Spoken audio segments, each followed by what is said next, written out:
NFL prospect Charlie Fry, one of the top QBs in college football. Will it be Fry's night on Friday night? Got athlete's foot? Think fast. Lamisil AT cures athlete's foot with just 1 week's use. If you use Tinactin or Lotrimin AF, you'll be treated for 4 long weeks. But 1 week with Lamisil AT keeps you athlete's foot free for 3 months. There's no better way to cure athlete's foot. If you have great credit, shouldn't you get a better rate on your home equity line? At eLoan, you do. We process your loan differently, online. That costs less, so you get a great rate with no lender fees. Apply today at eLoan.com. Pass me the popcorn, it's a family show. Take a bite, pass it around, we love our fun on the go. Pass me the popcorn, hungry for a good time. Grab a box, eat 'em up, but don't mess with mine. Grab yourself some KFC popcorn chicken. Tender, 100% breast meat, and bursting with that KFC taste. Only $1.99, $6.99 for a party pack. Pass me the popcorn. We're passing the popcorn in chicken capital, USA. Hitting the road to adventure. Map yourself to Marshall University. The legacy of John Marshall, definer of our Constitution, thrives in the mountains of West Virginia. 17,000 Marshall University students in nearly 150-degree programs live and study on a safe, secure, and high-tech campus. From academics to the arts to athletics, Marshall University, taking the high road in higher education.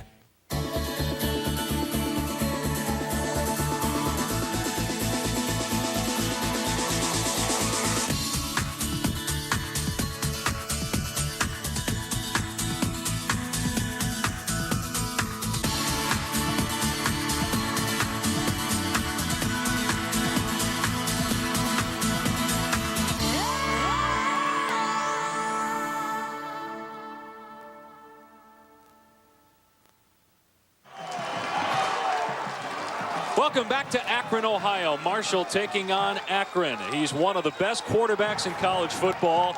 He's probably going to be a first-day draft pick, and many of our viewers may not know the name. For more on Charlie Fry, here's Rob Stone. Well, Dave, it is Charlie Fry Day here in Akron. Seriously, not just another bad pun from me. It's really Charlie Fry Day here in Akron. The mayor of Akron has proclaimed today Charlie Fry Day, just another step in his long and winding road to success, which began in the small Ohio town of Willard, about an hour and a half away here from Akron. He comes from and preaches a family atmosphere. In fact, his folks, Sally and Dave, come here every Wednesday to feed Charlie and his 4 football roommates. Charlie was projected to be about a 4th or 5th round NFL pick if he left early last year, but Larry Fitzgerald, a wide receiver now of the Arizona Cardinals, helped persuade him to stay with a phone call telling him how much he would enjoy playing under brand new head coach J.D. Brookhart, who coached Fitzgerald at the University of Pittsburgh. The numbers don't lie. Fry is having a good year and his NFL stock is rising, and we'll have more on that later in the broadcast. And Rob, it's a good thing that Charlie's a better quarterback than you are a comedian.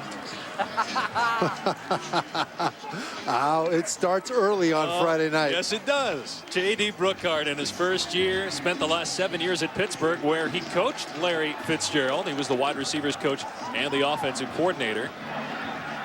And Akron is off to a 4-4 start, and they're just getting used to Brookhart's offense, which is more of a drop back and NFL type of offense, which is different for Fry. He was more of a rollout quarterback prior to this year. And there's Bob Pruitt, the head coach for Marshall, as we are underway from Akron. And it'll be Dominic Hickson taking it, and he's up to about the 15-yard line before he's slammed to the turf.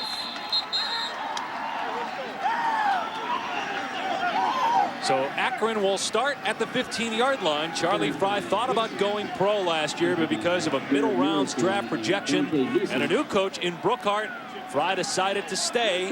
More of a drop back passer who can run now, as opposed to a rollout quarterback who would have had to throw in a drop back offense in the NFL. And you know, he's better suited to that drop back pro style offense. So first down from the 15-yard line. Brett Biggs is the running back, but Fry to the air on first down, and his pass is dropped at the 27-yard line. Should have been caught by Hickson, but he couldn't hang on. Well, Fry, Trev, basically all new skill players this year. They're all new skill players, but Brett Biggs, the most important one. At running back, he's only 5'9", about 190, but he is taking the pressure off of Fry, generating a running game that they did not have without it. Biggs has more than half of Akron's touchdowns this year, 9 rushing and 2 receiving touchdowns. 2nd and 10 at the 16.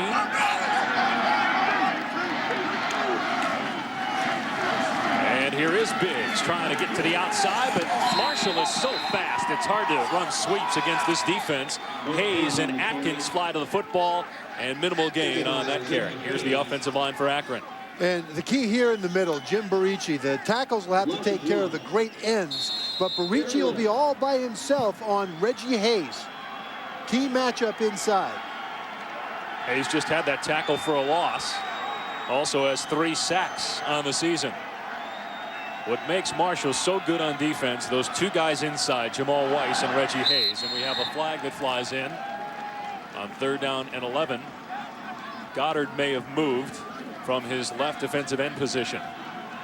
May have jumped and drawn contact. Referee tonight is Todd Geerlings.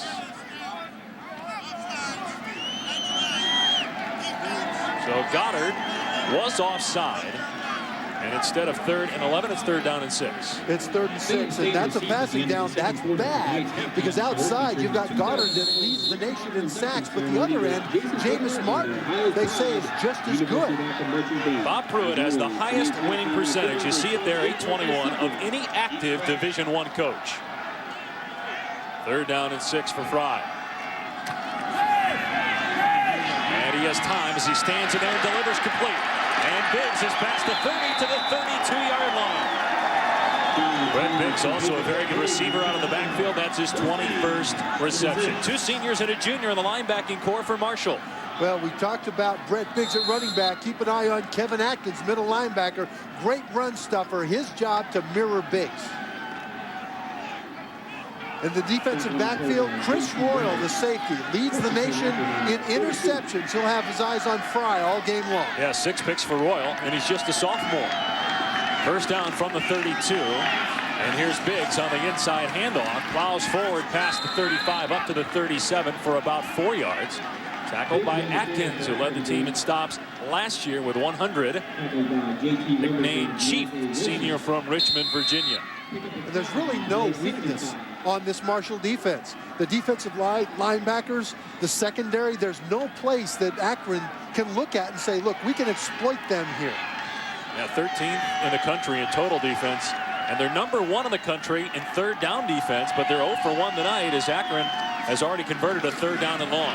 Fry rolling out, and great throw as he is able to hit Hickson in between 2 Marshall defenders. So what do you do when you got Jonathan Goddard? He's right here. Take a look at how many guys block him. The tackle, the fullback, and the tailback. Finally, the 3rd guy gets him on the ground, and then Fry makes the completion. Hickson with 42 catches on the season. Former safety his first 2 years, but was recruited as a wide receiver. J.D. Brookhart, the head coach, moved in the wide receiver, and he's their number 1 guy at that position. Here's Biggs off the left edge, and he gets about 6 or 7 to the 42-yard line before Chris Royal makes the stop.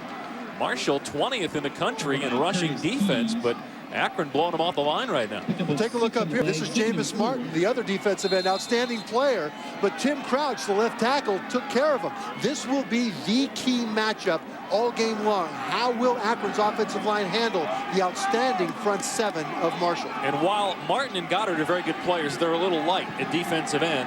And one of the reasons that Georgia beat them earlier in the season was because they were leaning on those guys. And a lot of running plays. Here's Fry on the rollout, and he has it complete, and going to be very close. And it is a 1st down as Jason Montgomery makes the catch. And this is a bittersweet moment for Montgomery. He hurt his knee last year in the Marshall game and was lost for the season. The numbers for Charlie Fry on the season: 13th in the country in completion percentage. He has started 41 of the last 42 games. The only game he didn't start, Marshall, last year down in West Virginia. Fry moving him down the field. Got a first down at the Marshall 37. Here's Biggs again. And man, is he smoked! A gain of 2 on the play, but Curtis Keys made him pay for it. What a smack. Wow. Take a look at this. From Biggs' angle, he's going forward, and bam, he's going back. Oh! That looks even worse in slow motion. He just lined him up, foreign tackle. You get maybe 5 or 6 hits like that a season as a defensive back. Marshall defensive coordinator Bill Wilt said that Keys is one of his favorite players. You can see why after that here. And here's Biggs trying the other side, and he is wrapped up at the ankles and dropped by J.T. Rimber. Again there, Trev, you see the speed of the linebackers getting into the backfield. And they can run. One thing you'll notice all game long is a lot of white jerseys around the ball. They swarm, and they're fast. Now this is the danger zone. 3rd and 9. This is when the defensive ends will cut loose on the quarterback. There are the great numbers on defense for Marshall. And again, #1 in the country in 3rd down defense.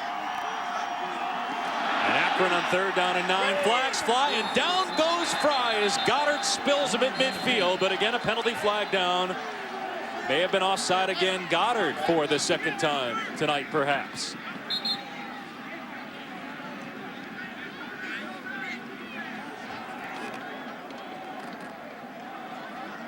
Offsides, defense, number 50, 5-yard penalty, still 3rd down.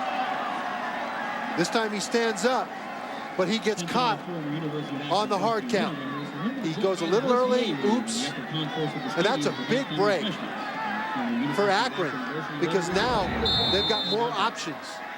That's the 2nd time they've had 3rd down and long, but because of Goddard's offside, it becomes 3rd down and a more manageable 4 yards. Fry completed the 3rd down and 4 last time. About a 20-yard completion. And here's Fry gonna keep, and he's got the first down again and more. Touchdown, Charlie Fry!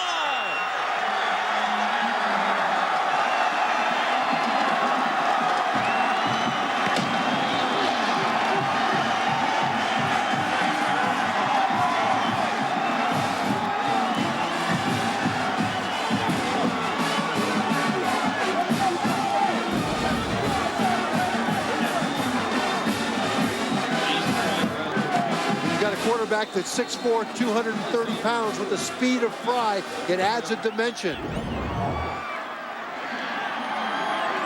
Jason Swiger on for the PAT.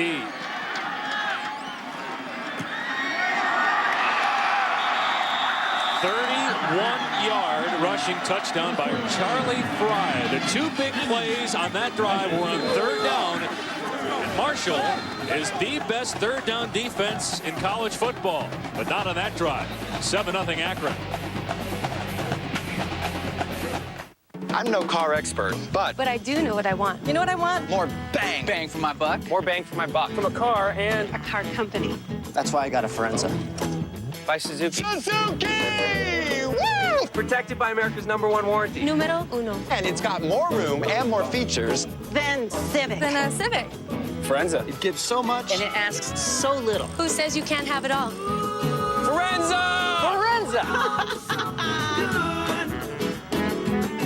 Yeah, I'm calling about my car insurance claim. And since you're like the 100th person I talked to,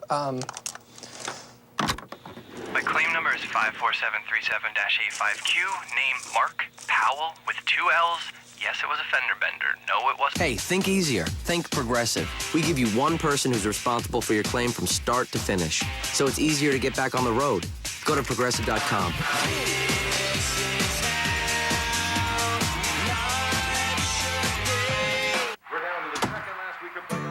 Something smells good. Delivery? It's not delivery, it's DiGiorno. DiGiorno? Get out. You fixed the oven. You fixed the oven? You are handy. I'm calling Mother. Pizza? Introducing DiGiorno Microwave Pizza. Rises up golden brown in minutes. For oven-baked taste in a hurry, it's not delivery, it's DiGiorno. Microwave. Microwave, huh? At least I fixed something. 7 years ago, Bristol-Myers Squibb medicines literally saved my life. I simply wouldn't be here without them. Today, Bristol-Myers Squibb researchers are focused on our most serious diseases with revolutionary treatments for cancer and AIDS. These researchers dedicate their lives to fighting our most serious diseases. And these medicines can make the difference for millions of us. I'm living proof of that. Hope, triumph, and the miracle of medicine. Bristol-Myers Squibb Company. Well, we said at the outset that Charlie Fry can run.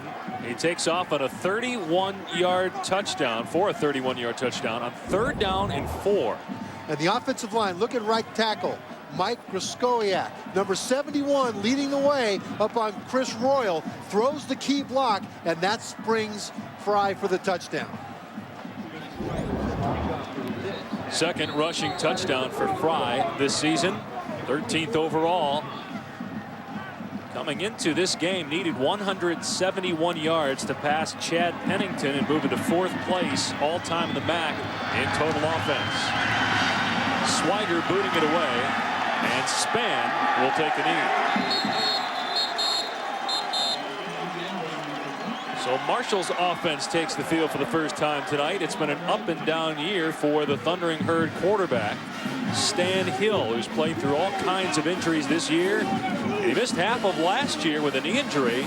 Entering this year, #1 all-time at Marshall. Better than Pennington, better than Leftwich. And completion percentage at 67%, but just 56% this year.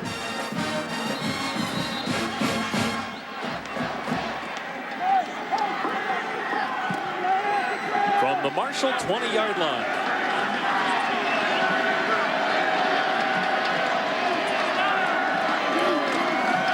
It'll be Earl Charles. And with a stiff arm, he's able to pick up about 5 yards as he shoves Chevy Pace to the ground. Marshall always has good skill people. They do, and none better than Josh Davis. He is poised to move ahead of Randy Moss on the all-time Marshall receptions list in terms of yardage in this game. One catch to tie Darius Watts for the MAC record for most catches in a career. He's only 29 shy of the NCAA record held by former Louisville Cardinal Arnold Jackson. On 2nd and 5, another sweep. No, it's a play fake. No, it was a handoff. But down goes the running back as Charles had nowhere to go as DeAndre Earl, the middle linebacker, closed that play down. Loss of about 6 on the play.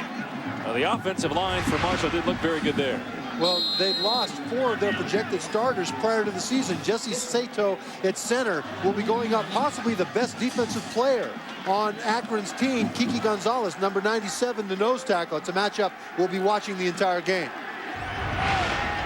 A junior from Elizabeth, New Jersey, Kiki Gonzalez, 3 sacks on the year.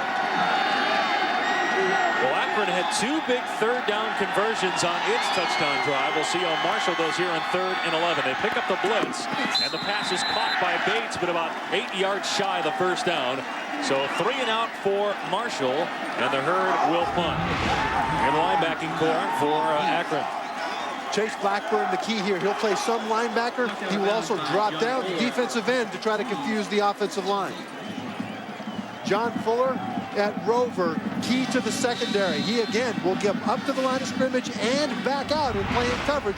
The idea, see if they can throw off, create confusion. Ian O'Connor will punt. Standing at his 8-yard line.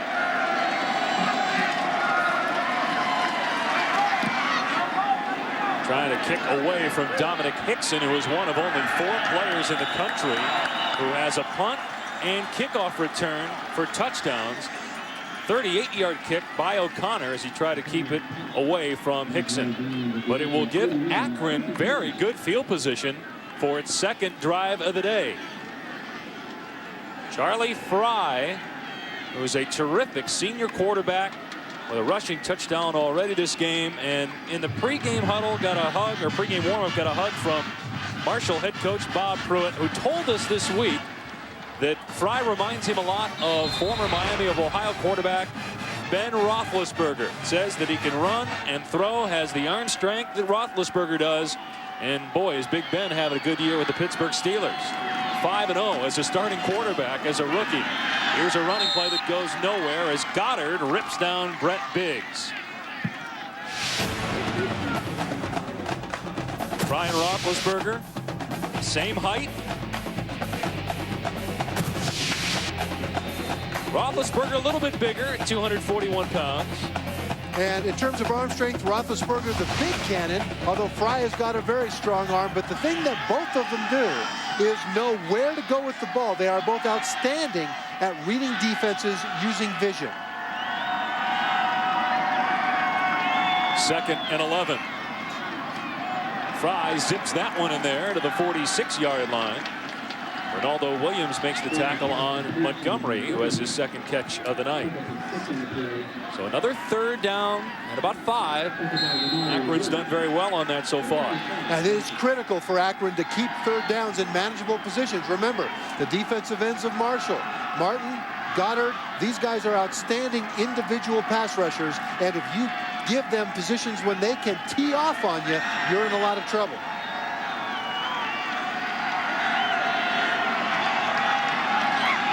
They go 3 wide here.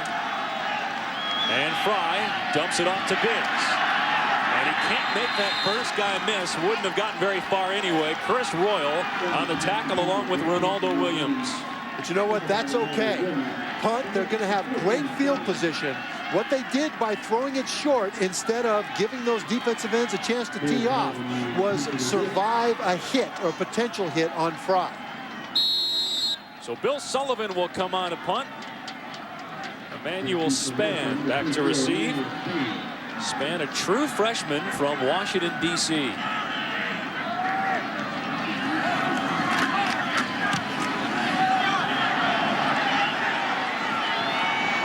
fair caught at the 22-yard line.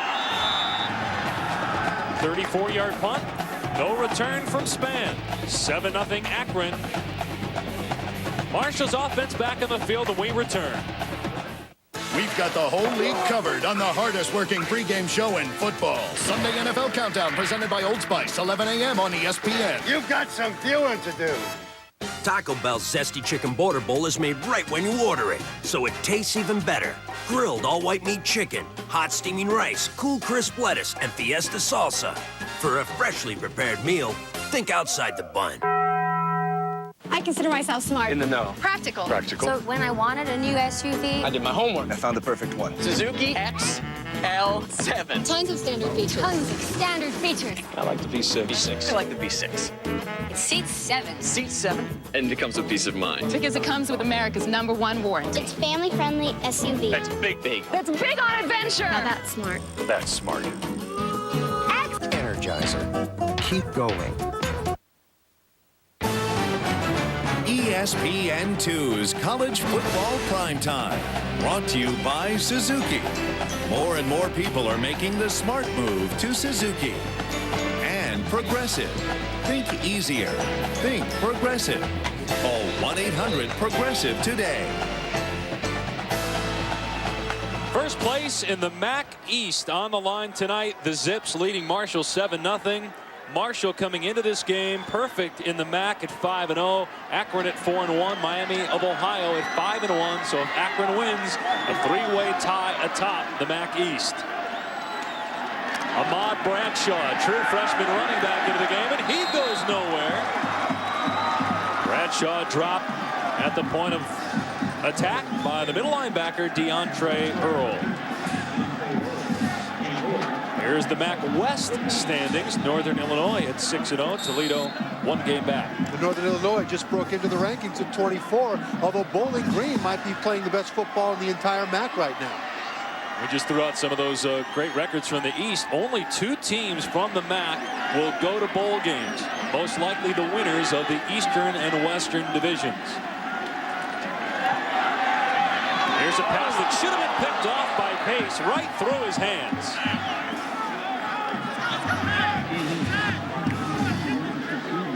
The bowl tie-ins for the Mid-American Conference are the GMAC Bowl and the Motor City Bowl. GMAC Bowl will get first pick, and then the Motor City Bowl will choose. Marshall did not go to a bowl game last year. 6-2 record in the league and no bowl game. That's a rarity for this program. They've won 5 of the last 7 conference championships. And 6 of the last 7 division titles, with the exception being last year. Play clock winding down. Hill on 3rd down and 10. Hit as he delivers, and it's caught. First down. Brad Bates with the grab. Tremendous throw by Hill. That's a gain of 14 yards and a first down. Tremendous throw because of the blitz that came right in his face. They twisted on the right side, and he can see this coming the whole way. He gets drilled by Fuller, the rover, and still delivers a perfect shot. It's one of the things that they love about Stan Hill. He knows the offense in the tradition of a Chad Pennington, of a Byron Leftwich.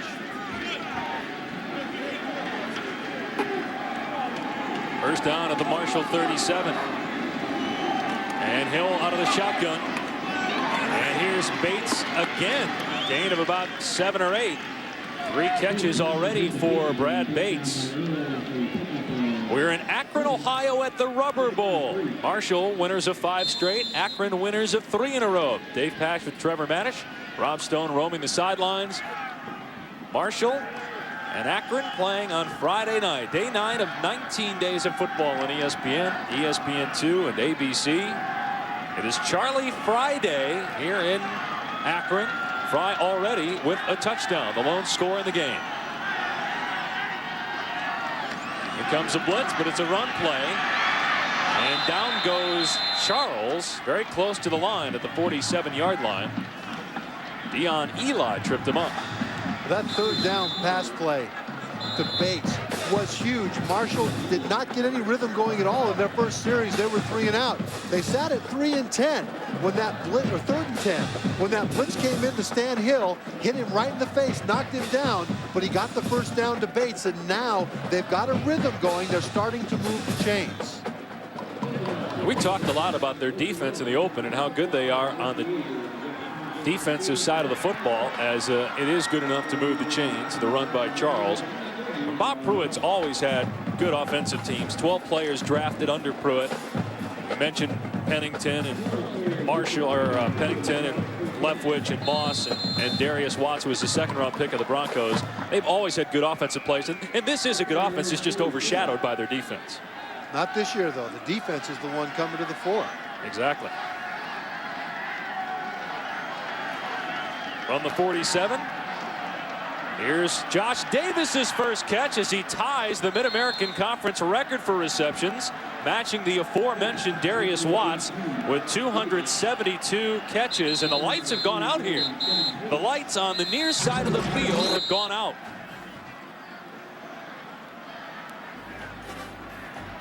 Saturday, 19 days of primetime football on ESPN, ESPN2, and ABC continues with day 10.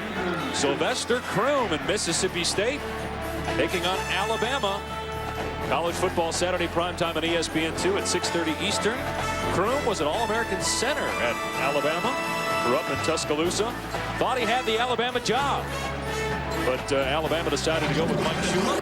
And there are the lights that aren't working right now at the antiquated Rubber Bowl. Antiquated is right. Some would say dilapidated. This is like the old days before they could get a lot of lights up here.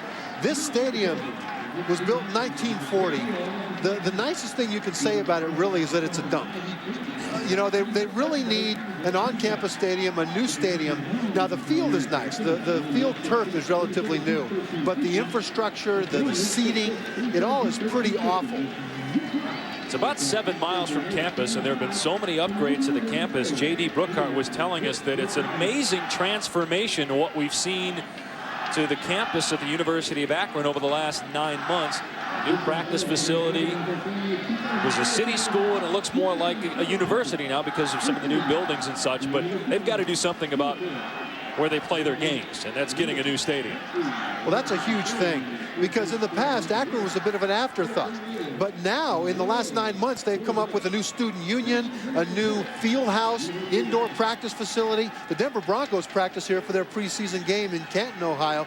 Mike Shanahan said it was the nicest that he'd seen, nicer than what the Broncos play in. This is their new locker room. It's as nice as any locker room in the country. And JD head coach Brookhart says that recruits buy with their eyes, and they've got a lot to look at now with their eyes on campus, but not here at the Rubber Bowl.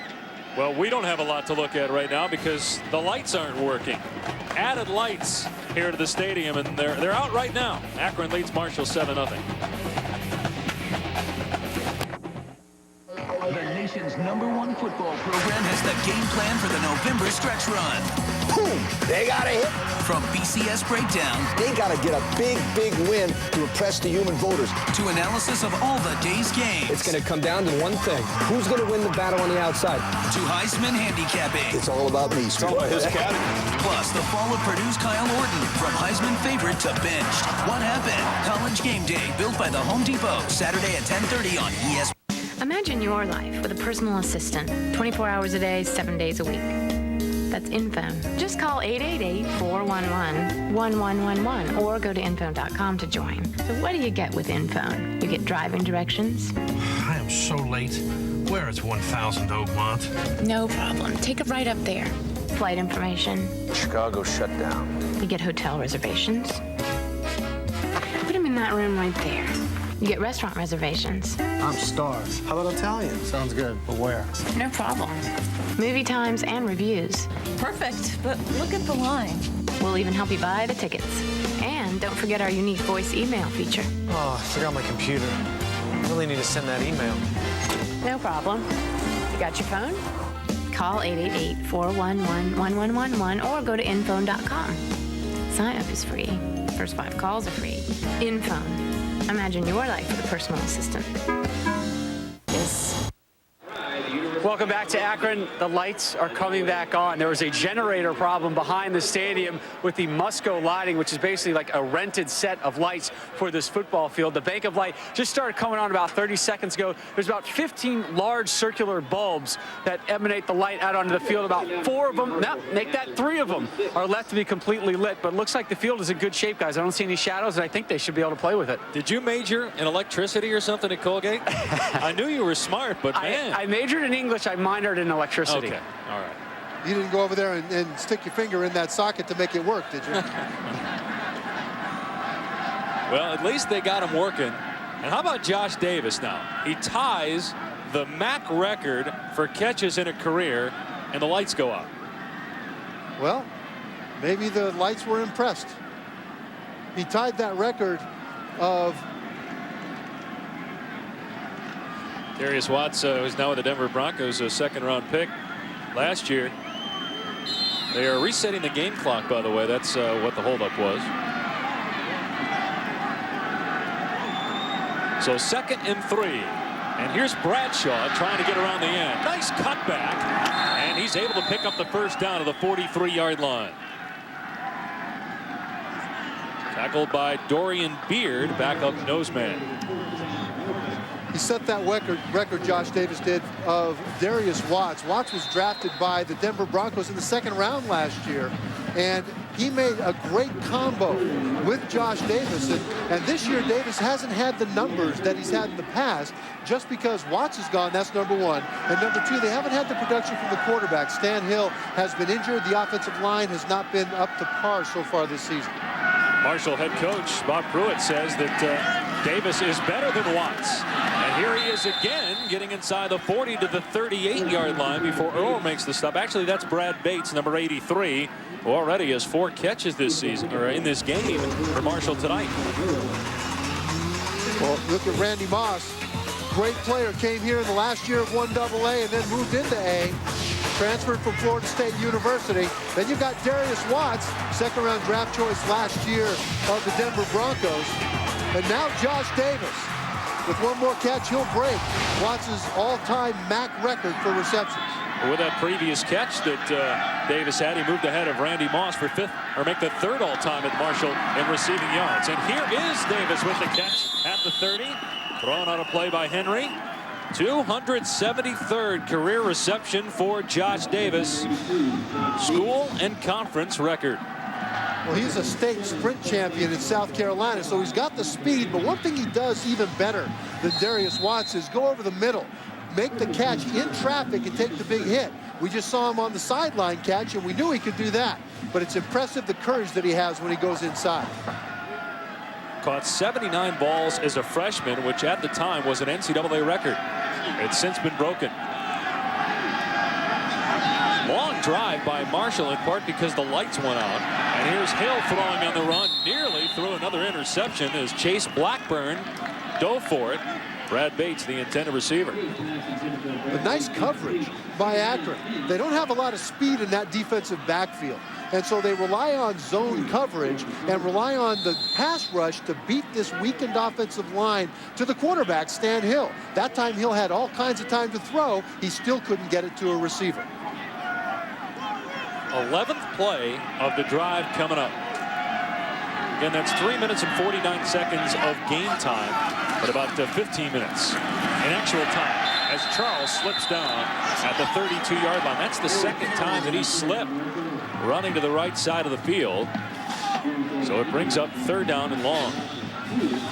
Well, it's been raining the last several days, and even though this is artificial turf, field turf, if you get your feet too far out like he does there, his inside foot, you don't get the flat surface of the cleats onto the ground, and you slide out.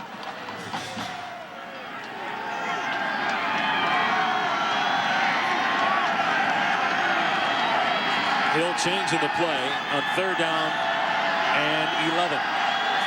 Late clock at 3. As Hill's pass is knocked in the air, and it's picked off at the 40-yard line by Akron. Gonzalez batted it into the air. It was intercepted by Brian White.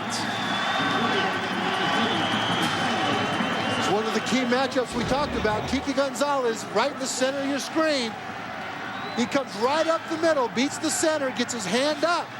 Kiki Gonzalez, considered the best defensive player on Akron's team, comes up with a massive play right there now. He's right smack in the center. He's working against Doug Legursky at center. His penetration causes the tip ball, and White is right there for the pick.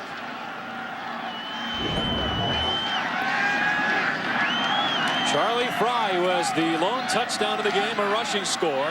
Rolls out and has it knocked away at the last second. Good defensive play by Curtis Keys to keep the running back Biggs from pulling it in.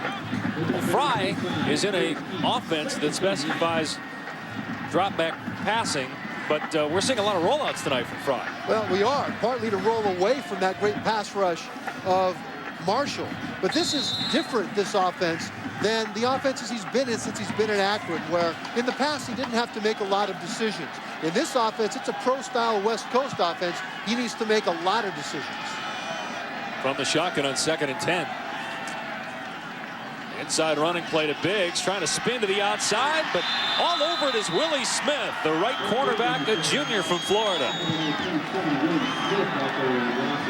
Well, the scouts love Charlie Fry, the Akron quarterback. There are 20 scouts here at this game tonight. Well, the things they love about him are things that are hard to coach. He's got a knack for buying time in the pocket, for avoiding the pass rush, and yet still delivering the ball. He's got great vision. He's got the ability to look down the field, see which receivers are coming open far away from his primary assignment. 4 straight games in which Fry has not thrown an interception. On 3rd down and 10, Fry flushed out of the pocket. Gets away from one man. And now he's going to air it out. He's got a man. But it's intercepted. Just as I say that it's 4 straight games, plus without a pick, Curtis Keys intercepts him inside the 20-yard line. And Fry had Ellington wide open down the field and underthrew him. Well, he threw it up so that Ellington could make a play on the ball, and Ellington didn't come back for it. Fry does a great job. We mentioned his ability to buy time. when the rush gets there, he takes off. And then he has the presence of mind to keep his eyes down the field and watch the altitude on this ball. He throws it way up in the air so that Ellington can make a play on it. But Ellington does not. The defensive back gets in front of it, and the interception occurs.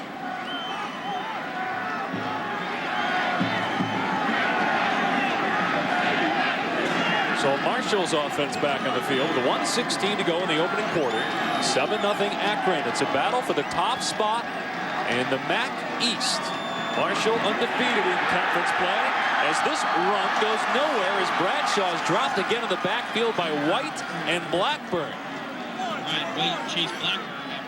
Marshall having a lot of troubles rushing the football tonight against Akron's defense. Well, they're getting a lot of penetration. Now, this is the play from Fry. Now, he's going to roll out to his right. As he breaks contain, he keeps his eyes down the field, and he points. He says, Ellington, go, go, go. And this is Ellington out here. Ellington in the middle of the field. But then, instead of crossing in front of the defensive back, he crosses behind him, and therefore, Curtis Keys gets the interception. Hill's pass is caught at the 21-yard line for a gain of about 5 as they get Bates again with his 5th catch. First pick in 128 throws by Fry, span of over 4 games. Well, he's not happy about that. He feels like that should have been caught. And really, wide receivers practice every day on making plays on balls that are lofted high in the air. He just can't believe that Ellington didn't get in front of Keys. Got a stoppage of play with 5 seconds remaining in the quarter.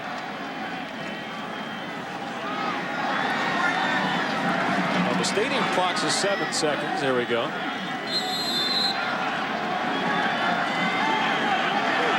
Third down and 8.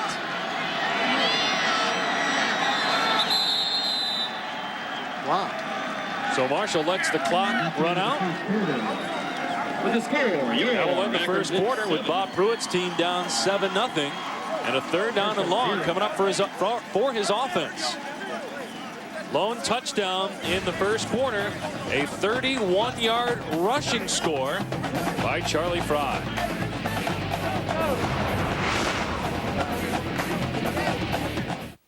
Monday Night Countdown, delivered by UPS, 7:30 Eastern on ESPN. I'm no car expert, but I do know what I want. You know what I want? more bang. Bang for my buck. More bang for my buck. From a car and A car company. That's why I got a Forenza. By Suzuki. Suzuki! Woo! protected by America's #1 warranty. Numero uno. And it's got more room and more features. Then Civic. Then a Civic.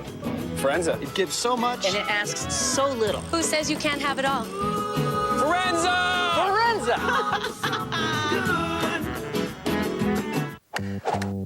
At BASF, we don't make the golf clubs. We make them more powerful.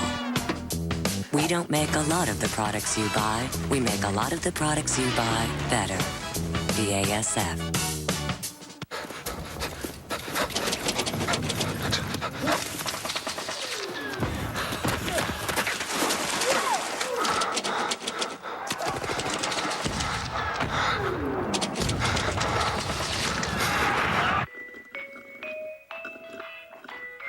Recruit your buddies on Pathway to Glory, the wireless online multiplayer war game, only on the Engage QD. Rated T for teen.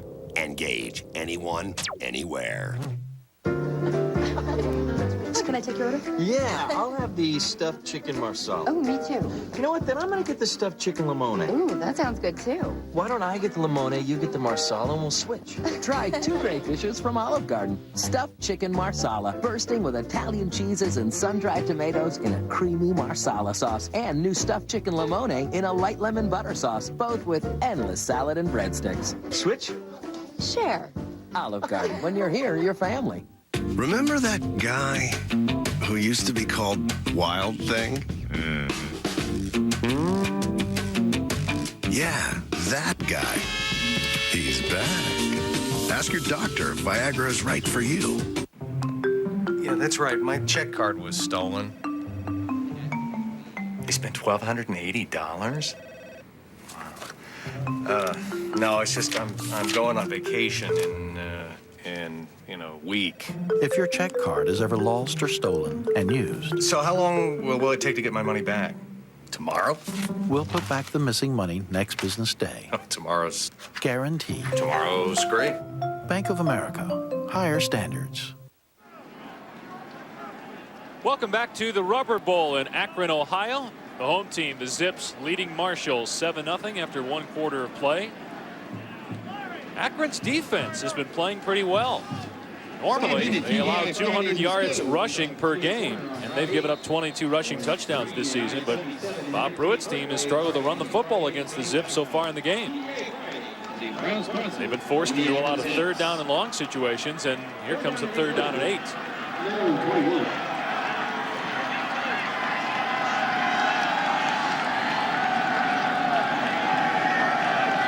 Akron blitzes.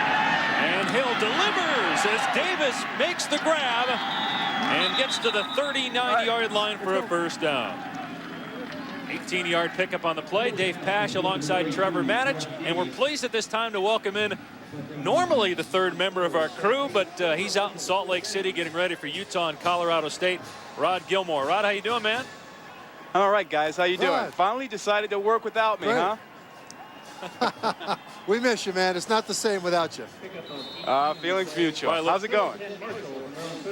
Well, we're watching an interesting game, to say the least. We thought that we'd have a low-scoring game. We've got one so far. What do you think so far from what you've seen in this game?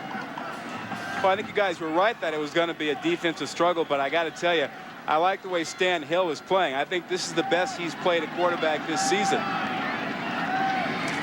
Does have an interception, but that was a pass that was batted down at the line, and here he delivers another completion inside Akron territory to the 46-yard line as it's caught by Emmanuel Spann for 14 yards. There are a handful of teams, guys, right now, non-BCS schools, that are ranked in the top 25. Trevor mentioned earlier Northern Illinois. The top-ranked team among non-BCS schools is Utah. And Rod, you will see the Utes tomorrow night. What's been like out there this week? What's Urban Meyer been talking about in regards to his team and the matchup with Colorado State? Well, I think they're very businesslike. I think they expect to play well tomorrow night. They're very much aware of all the attention that they're receiving this season. Nice catch there. They're very well aware of everything that's going around them. But I think they expect to play at a high level. So far, the outside attention about the BCS has been important, but not as significant as, the Urban Meyer stuff. The players are aware that Meyer's getting some attention, but they're really trying to hone in and focus on their ball games. 1st down at the Akron 34-yard line. Hill to throw again. And he leads Bradshaw beautifully down the sideline. And Bradshaw is going to score. Touchdown, Marshall.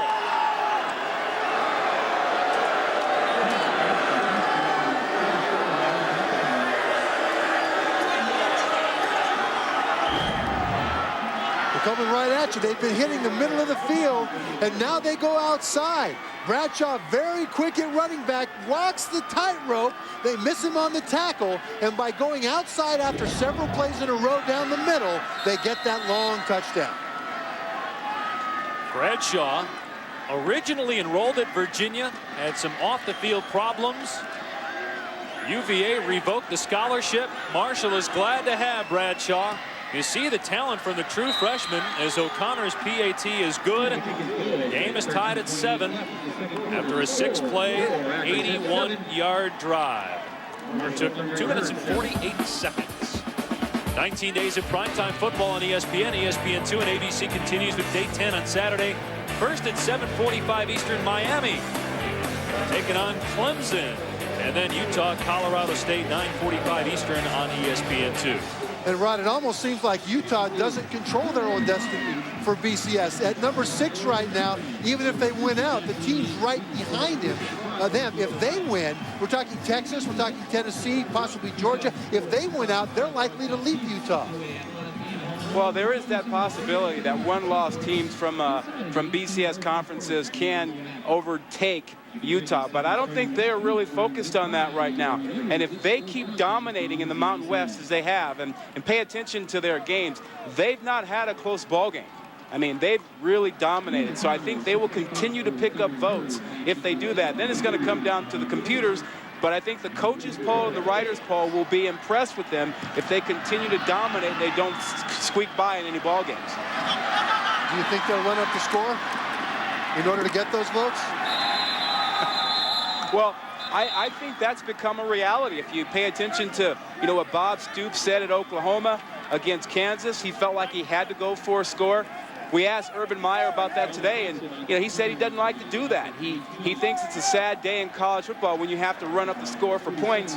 And in 4 games thus far this season, he didn't do it when he had the chance to.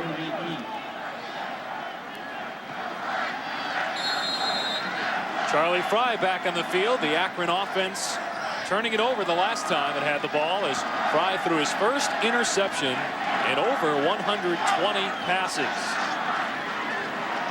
120 passes consecutively without a pick. Span of 4+ games. Here Fry is looking deep and lofting it up, and he's got a man down there. It's Jabari Arthur. But he dropped the ball inside the 30-yard line. The redshirt freshman from Montreal blew by everybody but couldn't hang on. Would have had a touchdown. Wow. Arthur, actually their second-string quarterback. They've got him playing wide receiver because they lost 6 of their top 7 from last year, and Fry pays the price. He just gets drilled into the ground by Weiss. Doesn't even know if it's caught, but by the reaction of the crowd, once Weiss gets up, he knows it was dropped. What an opportunity missed. 129 yards already for Charlie Fry, or make that to Hill. Fry's number's not as good, but he hasn't thrown it as much as Hill has. And here Fry getting out of trouble, but then finally wrapped up and sacked by Kevin Atkins. Well, Rod, we talked earlier about the 20 NFL scouts that are here to look at Akron quarterback Charlie Fry. What are you hearing about Fry and his chances of being a first-day draft pick?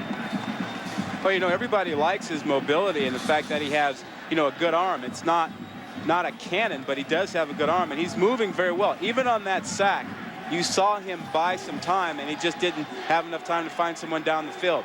So scouts like him. They still think he's a first-day pick, and I like him too. I think he's a pretty good quarterback. Marshall QB. And we get another offside as Goddard jumped for the 3rd time, but they're probably going to decline it as Biggs takes it past the 30 for a first down. So you guys have a good matchup with Fry against Stan Hill, because a lot of scouts like Stan Hill as well. Stan Hill. Offsides. Number 50. Defense. Penalties decline. First down. So offside penalty against Marshall that has hurt the Thundering Herd tonight. Yeah, and Stan Hill has had to overcome injury, and he was hurt last year, torn a ligament in his knee, and he's back physically 100%, but mentally there's a question as to whether he's all the way back to his game.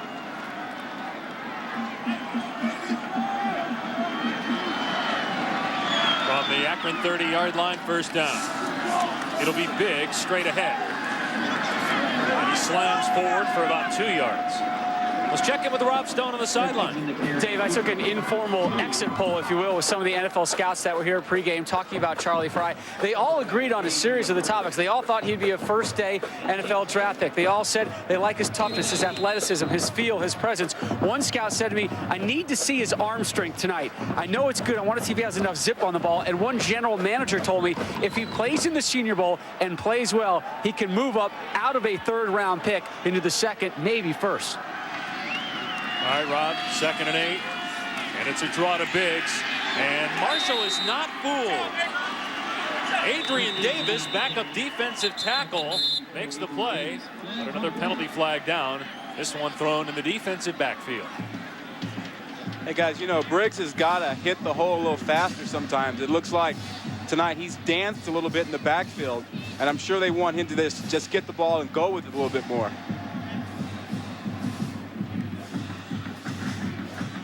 Well, there's no foul on the play. There was a low block beyond 10 yards. No foul. Yeah, Rob, I think you're right about that. When you watch him in practice and watch him on film, you see Biggs, one of his great attributes is getting into the line fast. Get that small 5'10" frame behind those offensive line quickly. But he's starting to dance before he gets up into the hole in this game.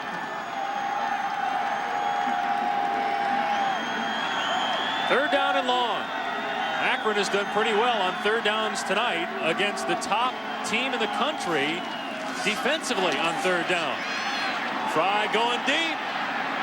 Trying for Arthur again. This time it's overthrown.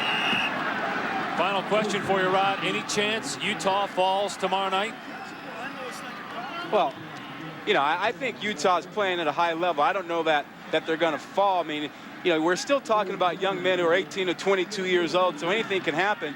But I think right now Utah is playing as well as anybody in the country. They're just rolling on all cylinders, particularly Alex Smith. He just seems to get better week after week, and he's finally put himself into the Heisman race, which I think you guys were calling for maybe a couple of weeks ago.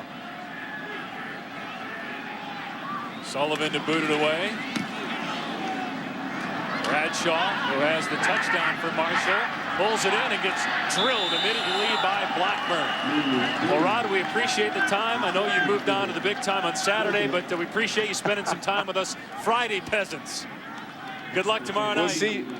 Thanks, guys. We'll see you later, big timers. All right. All right, Rod. Have a great one there. Rod will do the Utah-Colorado State game tomorrow night on ESPN2. We'll have more of our game after this with the contest tied at 7. Every Thursday night at 7:05 for Zip Live. Say the shade is more of an off-brand Bolivian salmon. Let's see.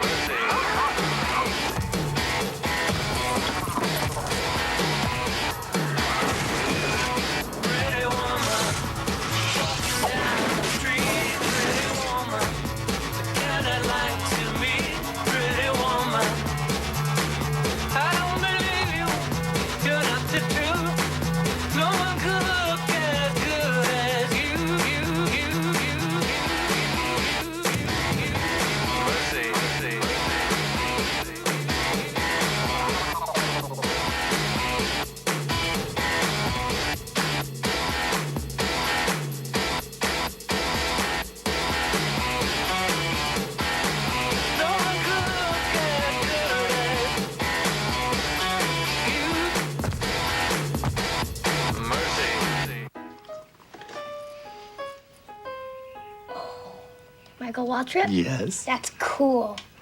Okay, what are we waiting for? Waiting on you. I'm waiting on you. I'm waiting on you. You are in for a treat. You're gonna be right down in front. Morning. You're gonna be able to see the whites of Michael Waltrip's eyes. How about that? Bobby, come on. Best Western, the official hotel of NASCAR. Race to bestwesternracing.com right now for up to 50% off on your next stay. This holiday, put up lights and don't take them down. Deck your halls and leave them decked. You can at the Home Depot. Get started while there's still time with no payments, no interest till January 2006 on everything you need to get your home in the holiday spirit and everything else in the store. Just use your Home Depot or Expo Consumer Credit Card. For holiday home improvements, nobody has lower prices, guaranteed, and nobody has more know-how. The Home Depot. You can do it, we can help.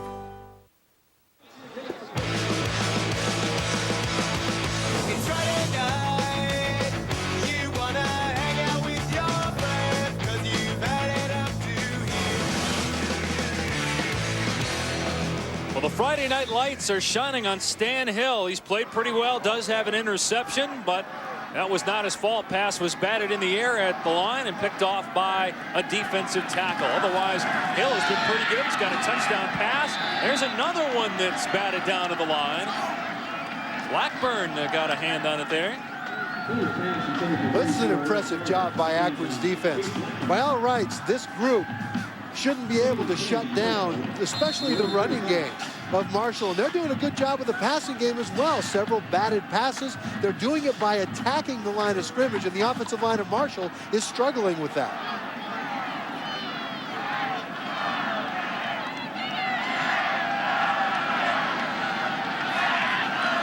Flag flies. Here's another catch by Josh Davis, and he lost the ball at the 41-yard line. I think he got it back, though. DeAndre Earl hit him pretty hard. Across the middle. Again, the penalty flag is down. So false start against Marshall. Let's take a look at our ESPN 2-game track. But what we've seen really is a defensive struggle today. Charlie Fry, who came into this game as far and away the best offensive player on this team, has thrown the ball well, but the touchdown came on a quarterback draw. Terrific run. And then Marshall throws the ball to the sidelines. This play sets the all-time MAC record to Josh Davis for reception. It was Darius Watts, his teammate's record last year. This year, he broke it. And banged up after catching that football and getting leveled by DeAndre Earl. Stan Hill, the Marshall quarterback, needs Davis to win this football game. So far, Hill 11 out of 15, 129 yards passing, a touchdown, and the interception. Here comes a blitz, picked up. And that pass thrown behind the intended receiver, Wilbur Hargrove. Miscommunication between the QB and the wide receiver there. Yeah, that was miscommunication. That's one thing that Marshall quarterbacks pride themselves on, is knowing where to go with the ball. And again, this tradition of Chad Pennington, Byron Leftwich, they are studying freaks. They watch so much film. They know the offense so well. They know where to go. And so when there's a miscommunication, it's almost always on the receiver.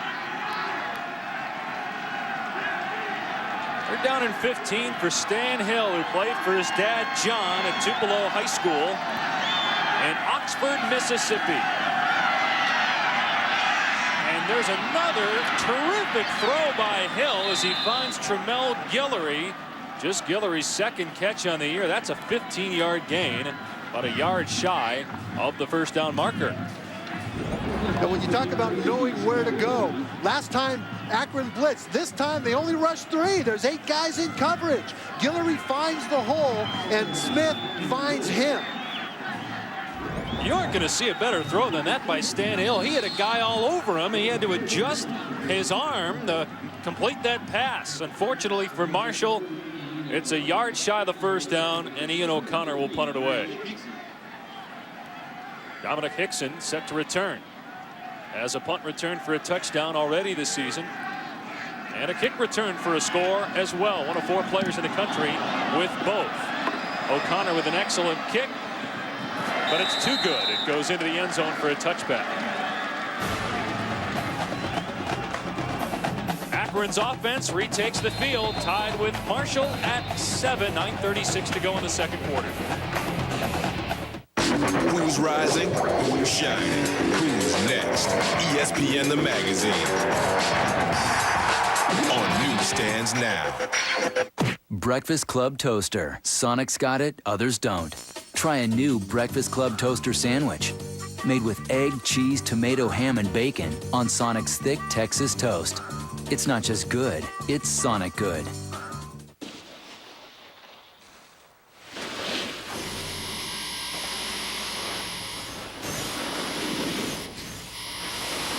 Where does reality end and pure vision begin?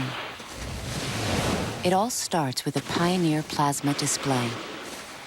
The purest color, the purest experience. Pure vision. Only from Pioneer.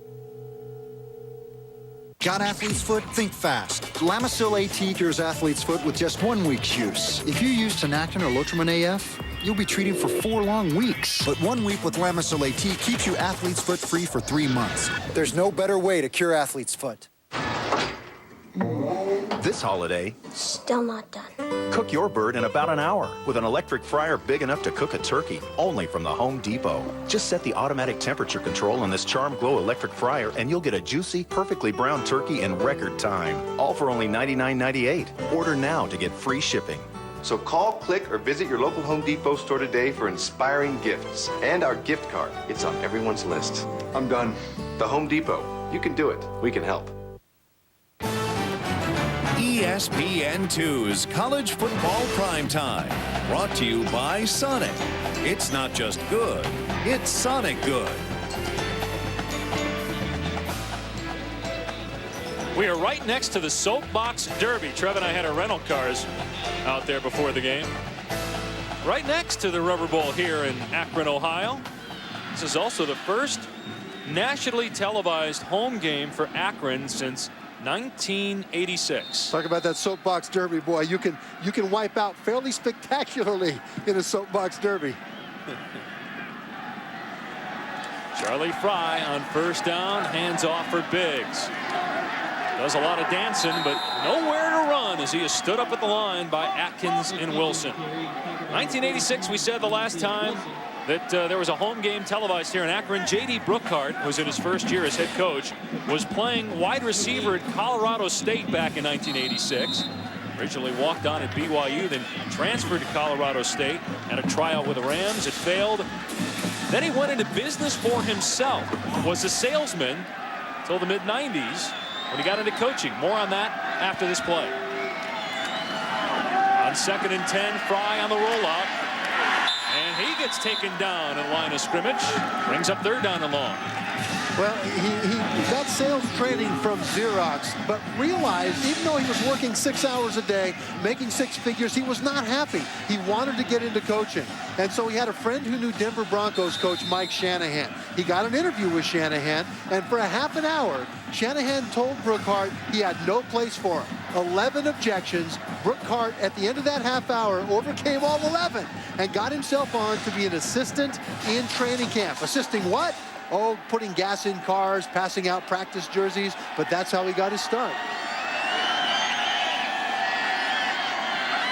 Did a great sales job to keep Charlie Fry from going to the NFL as Fry eludes one man and throws it away. Avoids the sack inside the 10-yard line as Goodard was all over him. The nation's leading sacker, Jameis Martin, also put pressure on Fry. Those two defensive ends very good for Marshall. Fry has had his hands full tonight. There's a penalty flag down at the 18-yard line. I don't know if that pass got past the line of scrimmage. If it didn't, that's grounding. Pass has to get past the line of scrimmage even if you are outside the tackle box.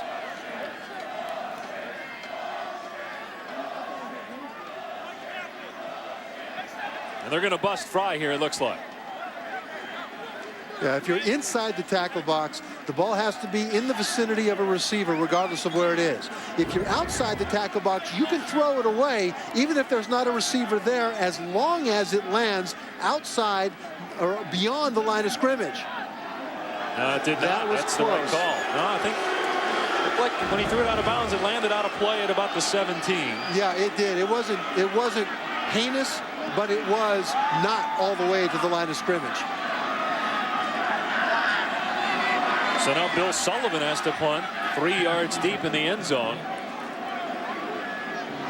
And true freshman Ahmad Bradshaw has the lone touchdown for Marshall on a screen pass. Is back to receive. Stands at the 45 of Akron. Spann is also back there as well for Marshall.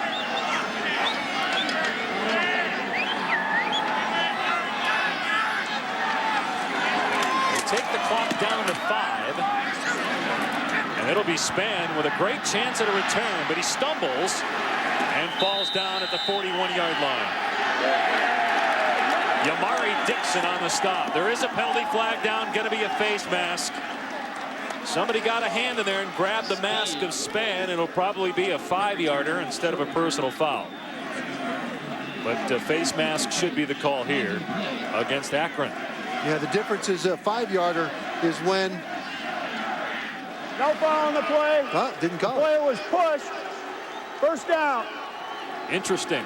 There's an Akron player, got a hand in there and touched the mask, but no call. We're tied at 7 midway through the second quarter.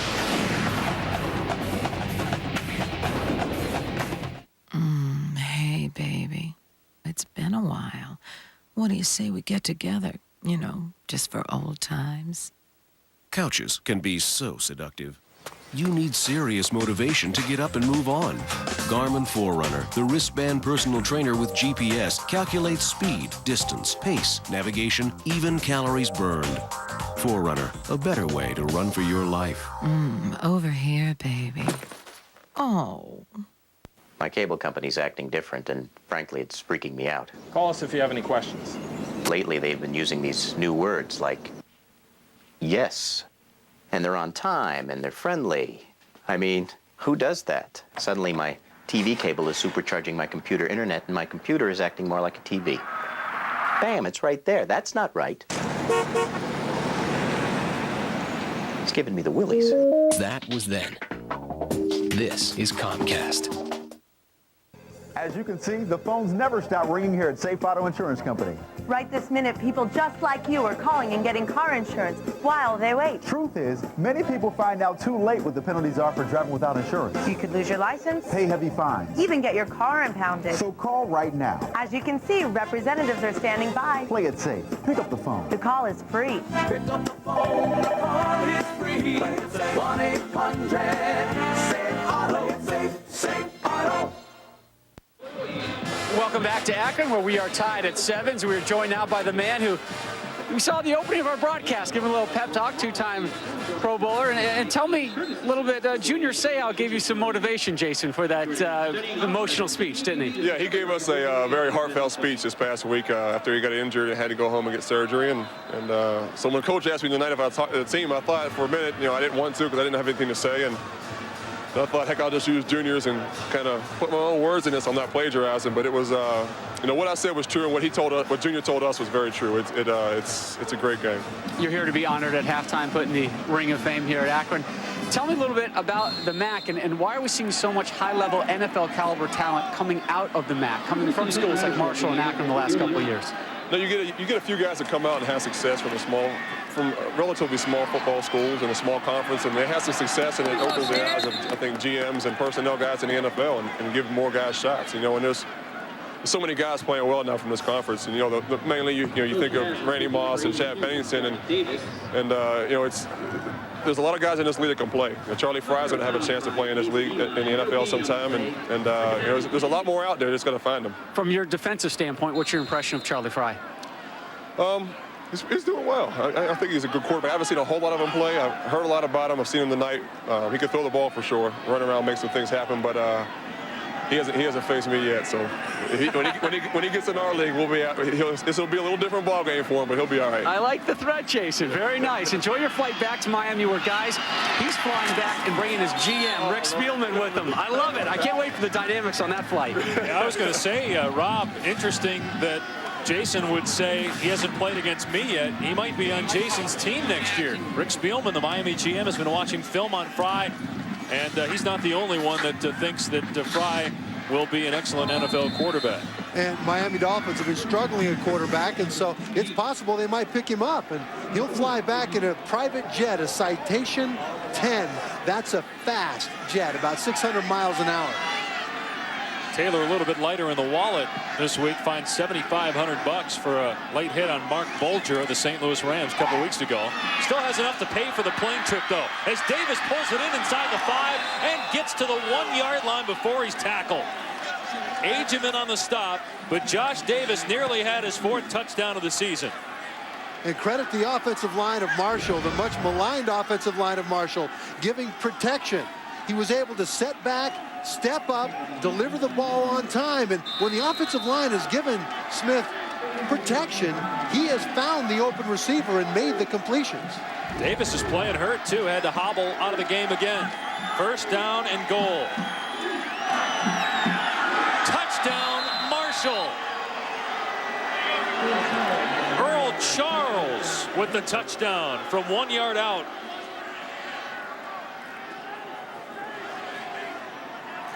You saw the great numbers from Stan Hill compared to Charlie Fry, the Akron quarterback. Hill's got a pretty good running game. Charles with a 1-yard rushing touchdown. Bradshaw with a receiving touchdown off a screen pass from Hill.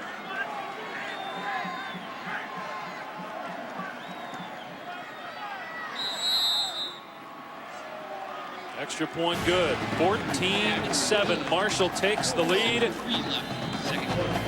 as Charles leaps for Pater.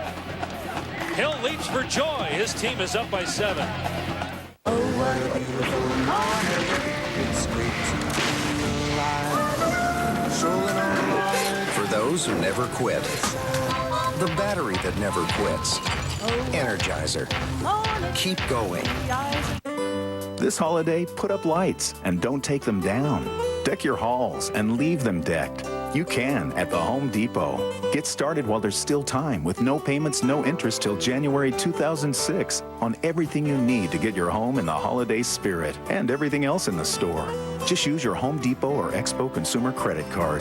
For holiday home improvements, nobody has lower prices, guaranteed, and nobody has more know-how. The Home Depot. You can do it, we can help. Pass it! Take the shot! Pass it! Go! Pass it! Pass it! Pass it! Shoot it! Shoot it! This thing's going into overtime! Scent is the strongest sense tied to memory.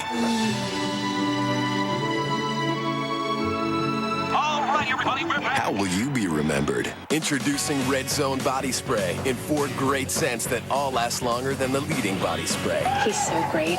Red Zone Body Spray. Spice things up all day, all night. Gotta go. Energizer. Keep going. Stan Hill's Marshall Thundering Herd leading Akron 14-7 midway through the second quarter. Saturday at 3:30 Eastern, ABC's college football features terrific regional action. You'll see either Minnesota, Wisconsin, Oklahoma, Texas A&M, Maryland, Virginia, or Oregon, Cal. Check local listings for the game in your area. Texas A&M trying to bounce back after that upset against Baylor last weekend. The Texas A&M, the last best shot for people rooting against Oklahoma to get the Sooners knocked off. They were looking ahead, looking past Baylor, got knocked off by Baylor, but I think Oklahoma might have a tougher time in College Station than people might think. Oklahoma just barely beat Oklahoma State last week, and OU is just 1-5 lifetime in College Station. One of the up back takes it for Akron up to the 28-yard line. We talked earlier about J.D. Brookhart, the head coach for Akron. He's only been a coach for 9 years, was a salesman prior to that. With more on him, here's Rob Stone.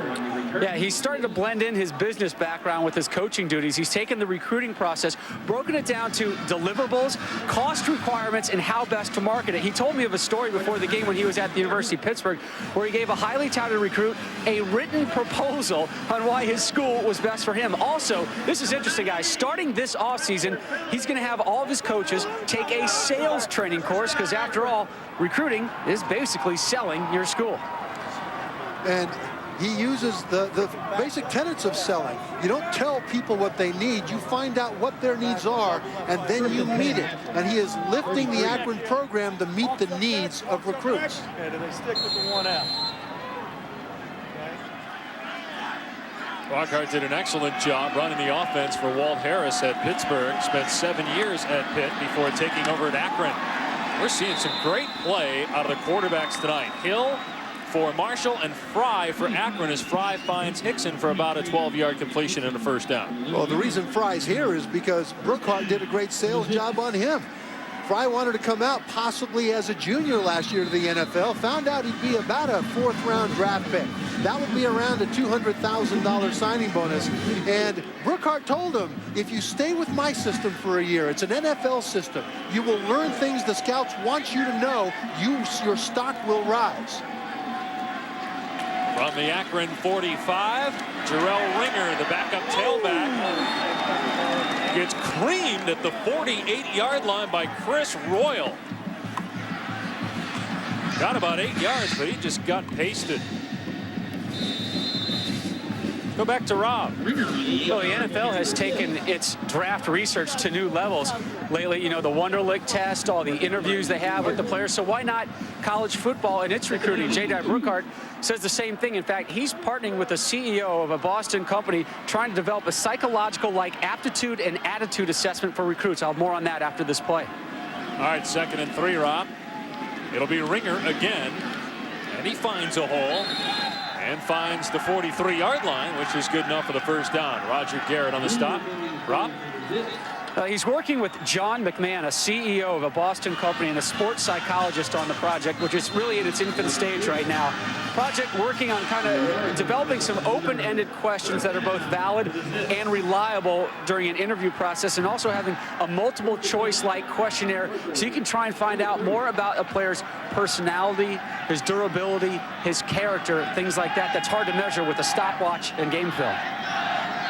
Oh, good stuff, Rob. First down at the Marshall 43-yard line. And Fry, who has a rushing touchdown already in this game, gets a great block from Ringer, the tailback, and gets 9 yards around the edge.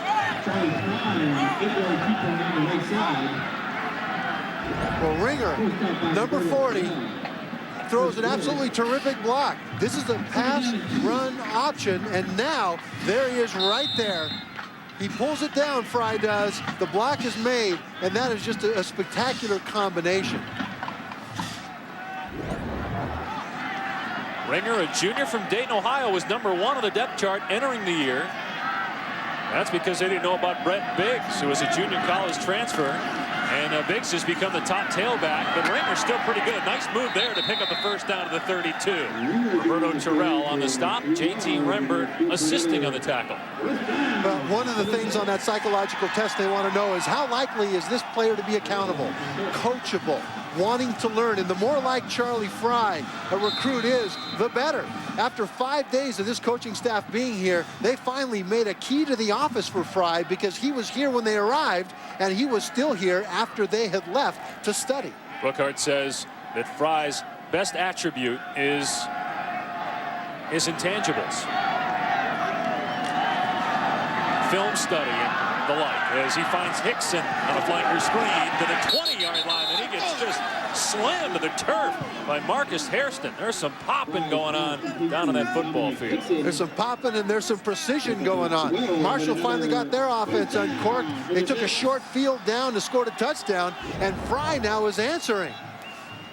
Hickson, a defensive back last year. They moved him over to wide receiver because they were so depleted to graduation, and he's fit right in. He was a wide receiver in high school, and he's just like a fish going back home to the water, being back on the offensive side of the ball. Yeah, he led the team in tackles last year as a safety. Now he leads the team in receiving.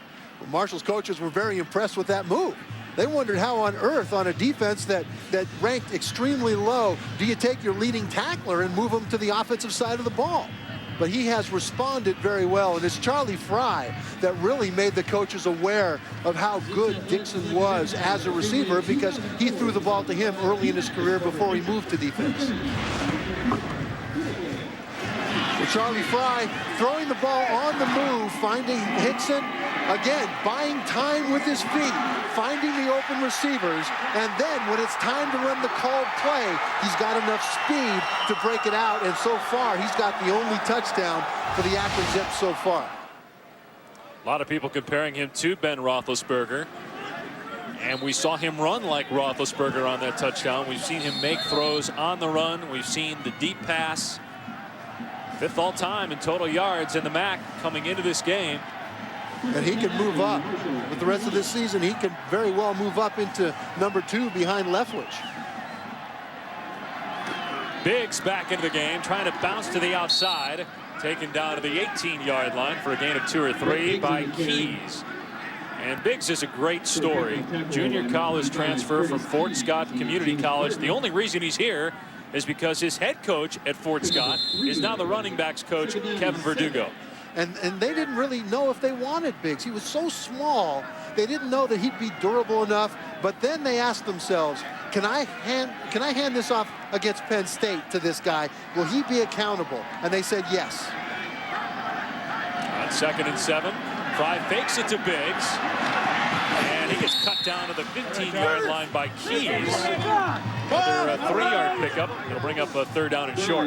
Well, they looked at the tape of Biggs. They watched the film. They said, you know, we're not going to take this kid. Then they went out to practice, and they looked at the running backs they had, and they said, these guys are not accountable. We can't see ourselves handing the football to any of these other players against Penn State. We know that Biggs will at least not turn it over. That's right, fumbles, but it also goes beyond carrying the ball. It goes to blitz pickup, it goes to blocking, and they knew they could trust Biggs.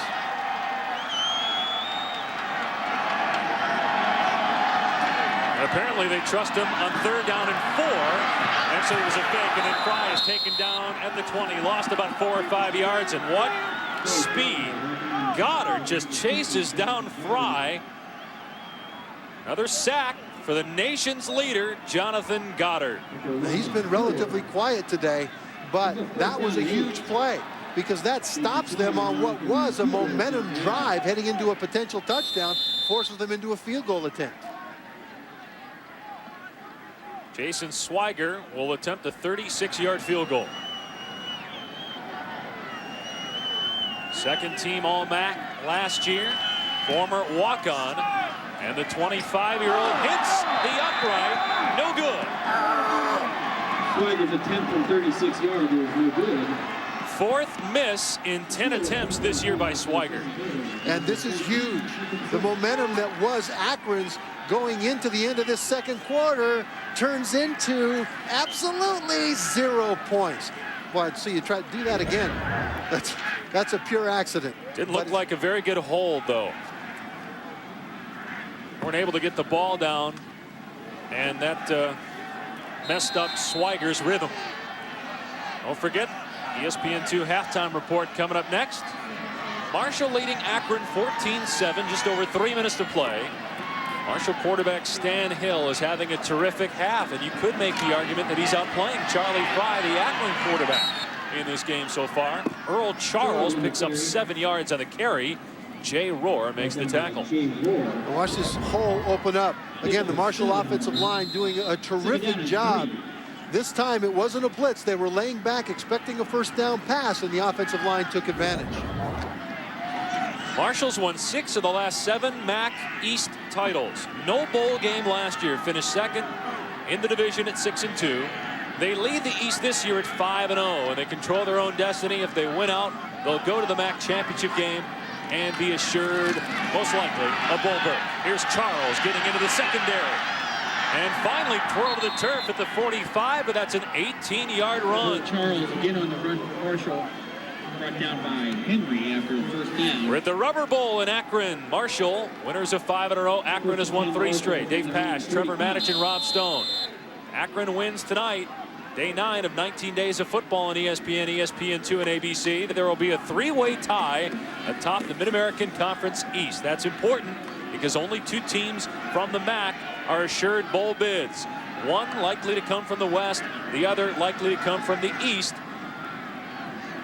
And right now, Marshall has a 7-point lead.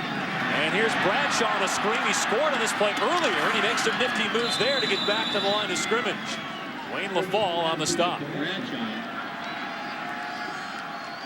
Well, here are the standings. Marshall undefeated, but Akron right now controls their own destiny because they're 4-1.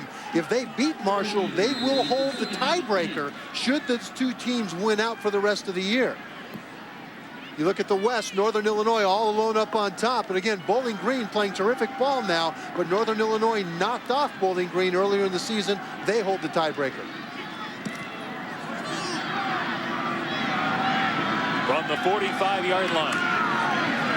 Hill throws into traffic, and it's caught. He delivered that pass among 3 blue shirts and still got it to Josh Davis for a first down. Let's go back to the studio. Check in with Reese Davis. Reese, what do you got for us at halftime? All right, Dave, Trev, and Mark will be here. And when they join me, guys, we'll talk a little bit about Utah and how they might fare, not only the rest of the season, but given different situations. Hey, Trevor Matich obviously is on the same page as us guys. He knows Utah's a great team, but he played in the SEC. What do you think? 3 losses? Maybe 4. If they're in the East, maybe they can beat Vandy, Kentucky, South Carolina. That's about it. But Alex Smith is a Heisman Trophy candidate. No. Dave, I'll set him straight. Don't worry. Those SEC teams do not want to face Utah. Utah beat them up this year. They beat them up? They would beat them up. I've been on the field with the Utes, and these guys are as big and powerful and mean as any team I've seen. They do have a nasty defense, but I don't know beating up SEC teams. Hill throwing and finding Charles out of the flat. And he's got the first down inside the 30 to the 27. Marshall trying to tack on at least 3 more before heading into the locker room. Well, that's one of the reasons I'd love to see Utah in a BCS Bowl. There's all the talk about how they would fare against these teams at the high end of the BCS conferences. And frankly, I think the starting lineups, I think Utah is a team that those guys do not want to face. There's a lot of risk there. Not because they're so tricky, but because they're so physical. Utah is guaranteed a spot in the BCS Bowl if it finishes in the top 6 in the BCS standings. Right now, the Utes are ranked 6th, but 2 teams jumped them this week. Cal and Wisconsin were behind them in last week's BCS standings. Hill going to the end zone, and it's nearly pulled in. Incomplete. Davis didn't hang on, but what a job by Stan Hill. Well, Bates almost caught it. They say if you touch it, you can catch it. It comes down and hits him on the fingertips. The problem is right there, you lose sight of that ball. When it comes over your helmet, you lose it.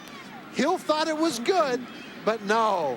He goes down into the cockroach position, and he's got to run another play. Brad Bates nearly pulls that pass in from Stan Hill, who's having maybe his best half of the season. Been replaced a couple of times by backup quarterback Graham Gochner, but maybe not tonight the way he's going. Here he finds his tight end to the 19-yard line. Pulled in by Joe Deifel, and a timeout called by Marshall. Let's look at that play. He loses vision of the ball right here. Now it comes back into his vision. So he can't see it as it comes over the top of his helmet. Then he reacquires it with his eyes as it clears that brow of his helmet, and that's one of the reasons he couldn't hold on. Trev, we came in hyping Charlie Fry, and he has not been bad tonight, but man, Stan Hill has been outstanding. That one interception was a pass that was knocked into the air at the line and intercepted by a D lineman. Well, this is the Stan Hill that Marshall knew he could be.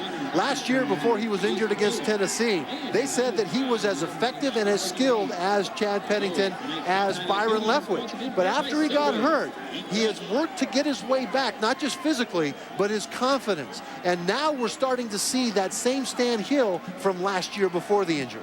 Stan Hill says he's the healthiest right now that he's ever been in his Marshall career. And his offensive line is performing today better than it has in any game up until today. 3rd down and 2.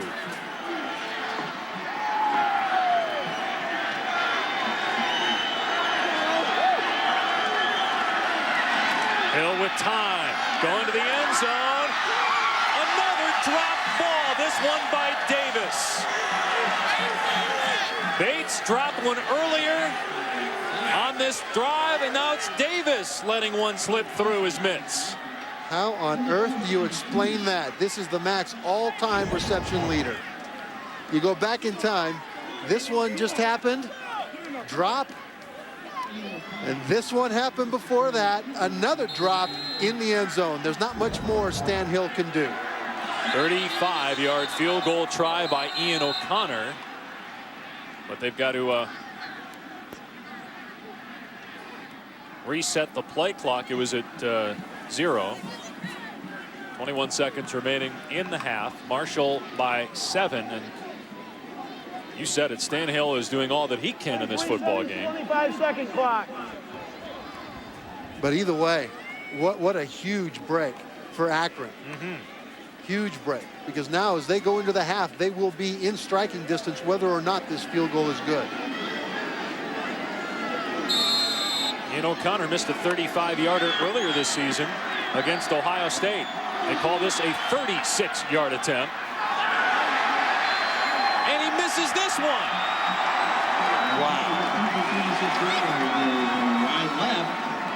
Josh Davis knows that he could have had 6 points instead of 0, and Bates knows it too. And boy, that's the difference between going up by 2 touchdowns in the half. It's a good snap, good hold. He just pushed it left, wide left. Don't tell Bobby Bowden. I hope he wasn't watching that. Stan Hill with a terrific half for Marshall, but only a 7-point lead for Bob Pruitt's team. And Fry is just going to take a knee and end the half. So 2 missed field goals in the closing minutes here in the first half. One that hit the upright for Akron, and then one that missed the post altogether for Marshall. Charlie Fry, the lone touchdown for the Zips in the first half, a 31-yard rushing score. Stan Hill with a touchdown pass and a touchdown run by Earl Charles. Marshall by 7. Let's go to the studio and Reese Davis. All right, Dave, Trev, and Mark here. And, guys, we saw Marshall play earlier in the year, went down to Huntington, did the game against Miami, Ohio. And Jonathan Goddard, he's made his presence felt in the first half of this game. He's playing as well probably as any defensive lineman in the country. Well, you can't block him with one guy. I think that's the key about Jonathan Goddard. He's got the ability to get upfield and attack the quarterback. And not only that, he chases plays down from behind. He has the speed to do that. In my opinion, he's one of the top 3 defensive linemen in the country, bar none. He's got to be an All-American this year. You like him better than David Pollock? Yes, I do. I mean, I think those are the 2 guys. I mean, I like him because when I look at him and David Pollock, the way that they play, I mean, I think very few players in college football play every single play. And when you're a defensive end, a rush player, when you want to get a sack, you have to play every play like you expect to get that sack because you never know when it opens up. We talked about those scouts at the game for Charlie Fry.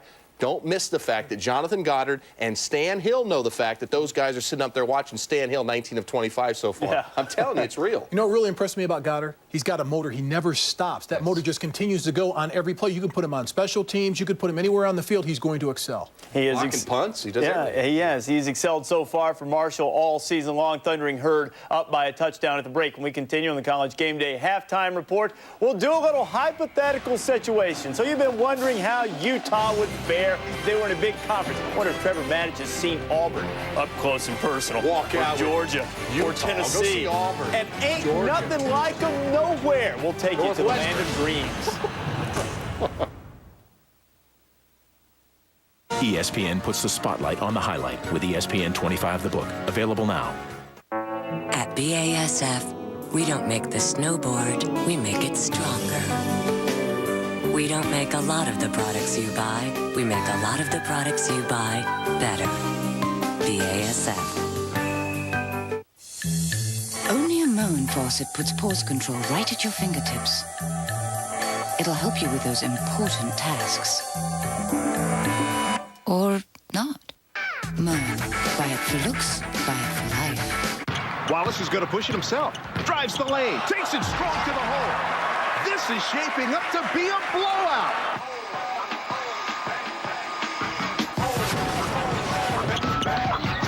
The #1 rated NBA game that IGN calls the most complete hoops game on the market. Now with Next Movement technology. ESPN NBA 2K5 from ESPN Video Games. It's going to be huge. Rated E for everyone.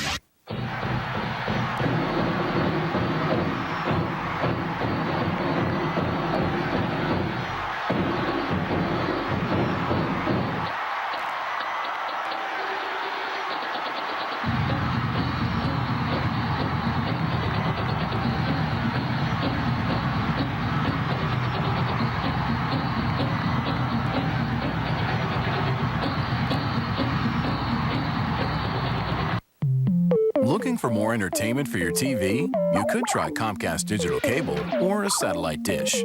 Both offer high-definition programming, but satellite can't give you local networks in high definition. And while the dish does offer digital video recorders, so does Comcast, but with no equipment to buy. You just can't get that with a satellite dish. HD TV DVR from Comcast Digital Cable. Save energy and money with Johns Manville fiberglass insulation from Menards. It's all formaldehyde-free and all on sale. Get a $45 rebate on every $150 purchase of Johns Manville. Rebates are available up to $450, including Comfort Therm insulation. It's poly-wrapped for easier installation and less itch. Our 25 Comfort Therm for addicts is $13.89 a roll. Insulate now and don't pay till summer. Only at Menards. Save big money at Menards. Doesn't get much better than this. Football every night on the family of networks, ESPN, ESPN2, or ABC. And on day 9, the Thundering Herd of Marshall trying to inch closer to return to that MAC championship game. They have a 14-7 lead over Charlie Fry and the Zips. Charlie Fry's put on a terrific show in the first half. Looking forward to seeing the second half as he matches wits with that Marshall defense. You guys ready to do a little speed rush here? Yeah, it's about time we bring that back. Let's bring it back, take on some of the topics in college football. Here's how it works. We'll put 2 minutes on the clock. We ask each guy a question. Each guy is granted one timeout in which he can rebut the other's point of view. I reserve the right as dictator of Speed Rush to stop the clock, call timeout if I want to, he's a commissioner now. or grant additional timeouts if I see fit. Let's put 2 minutes on the clock right now and get started with Mark. Mark, Washington head coaching job's going to be open. Who's the best fit there? Jeff Tedford at Cal, without a doubt. I think it's a slam dunk. He's a West Coast guy. Washington has everything he needs. A lot more money, facilities, and they will back him in the football program. Great pick, Mark. Next question goes to Trev.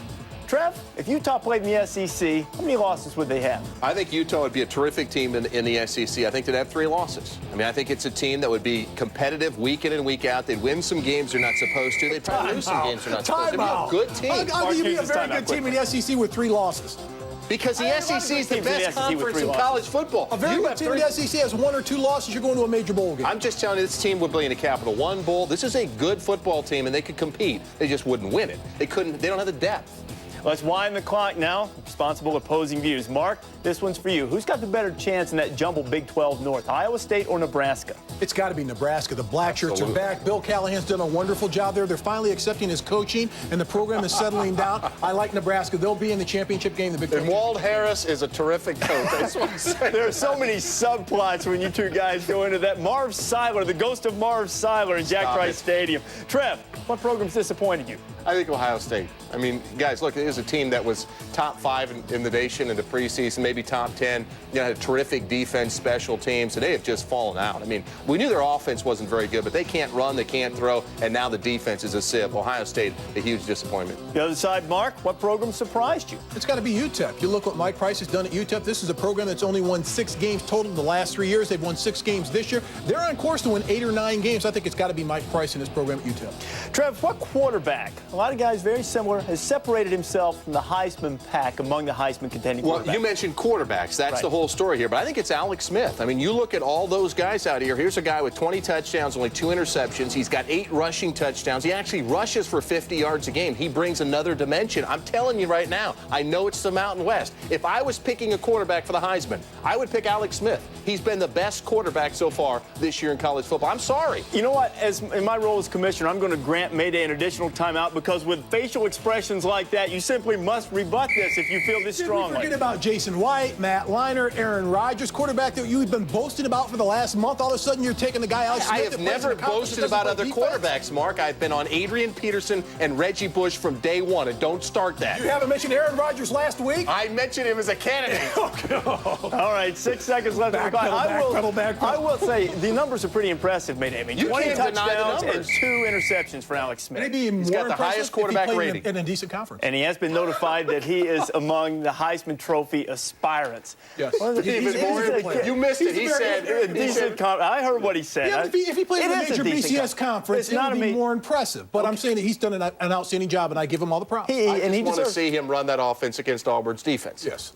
Well, I just want to see what happens if a quarterback runs that sort of that little option read, and then the defense is and they come blow. You know, that's all I'm saying. Well, you probably won't see them against Auburn. You might see them against West Virginia. The Fiesta Bowl, if things were to hold true that way. That is Speed Rush. We are out of time on that clock. And, of course, it is Friday night, and a staple of our coverage is the Ford Freestyle Friday tailgate. Mississippi State and Alabama get together in Tuscaloosa on Saturday night. It is homecoming for Sylvester Croom. It's homecoming for a lot of guys. 3 guys, including Croom on the Mississippi State staff, played at Alabama. Both of the Bulldog coordinators were once coordinators at Alabama. And, oh, by the way, the Crimson Tide's starting quarterback at one time was committed to Mississippi State. A lot of subplots going on in this game, but there is one constant when you go to the game in Tuscaloosa.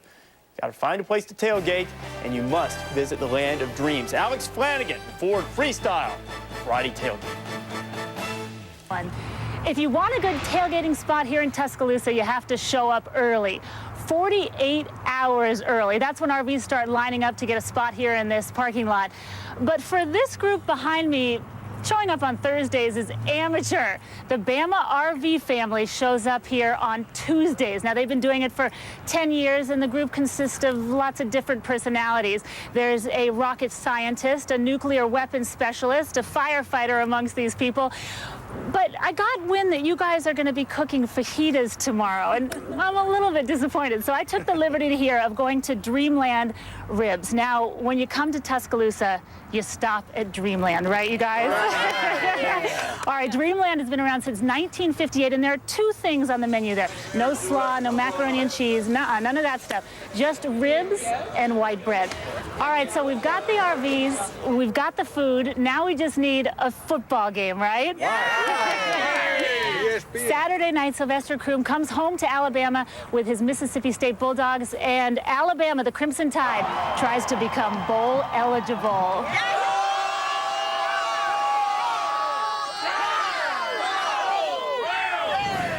Friday Night Tailgate, brought to you by the new Ford Freestyle. Let me tell you, the slogan at Dreamland is, "Ain't nothing like 'em nowhere." And there's not. No, You've let me not been to Swallow at the Hollow in Roswell, Georgia. Touch it. I've been to Rendezvous in Memphis, Bullocks in Durham, North Carolina, all kinds. I've not been to Swallow at the Hollow. You can't touch Dreamland. Well, I'm telling you right now, Swallow at the Hollow is unbelievable. Little live I'm sure it music, is. too. I'm Simon sure it is. Garfunkel. They do not allow dancing at Dreamland. There's a sign right over the door that says so. As a former hog, I am a bit of a connoisseur of ribs. You've got to, I'd like to try Dreamland because I haven't tried it yet, but I would love to try it and compare it with some of my You know what I'm going to do? I'm going to have Dreamland shipped to both of you. That's what I'm going to do. Outstanding. I'll do it this week. Looking forward to it. We'll report back on the Ford Freestyle Friday Tailgate next week. Why is it always about food with us? Every Friday night. Because we're hungry. They don't feed us. Maybe have some brats for Trev soon. How much smaller markets College football Saturday prime time. Clemson and Miami. Hurricanes trying to bounce back from that disappointing, heartbreaking loss against Carolina. That's available on ESPN HD. You'll get a chance to see a guy that Trev says has separated himself from the quarterback pack in the Heisman Trophy race. Alex Smith in Utah against the Rams of Sonny Lubick. 9:45 Eastern Time on ESPN2. It's our 19 days of football continuing. Here is a guy, first day draft choice, many believe. In the NFL draft, Charlie Fry from Akron had to try to rally his team in the second half. Yes, Marshall. ESPN2's College Football Primetime, brought to you by the 2005 Ford Mustang, built for the road ahead.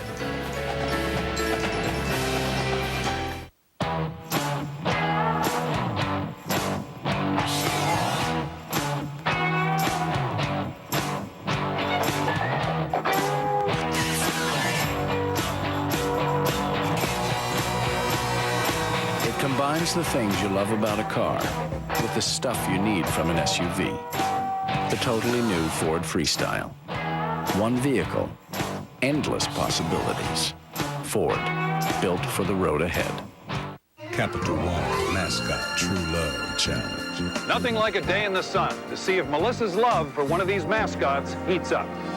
So who wants to put lotion on my back?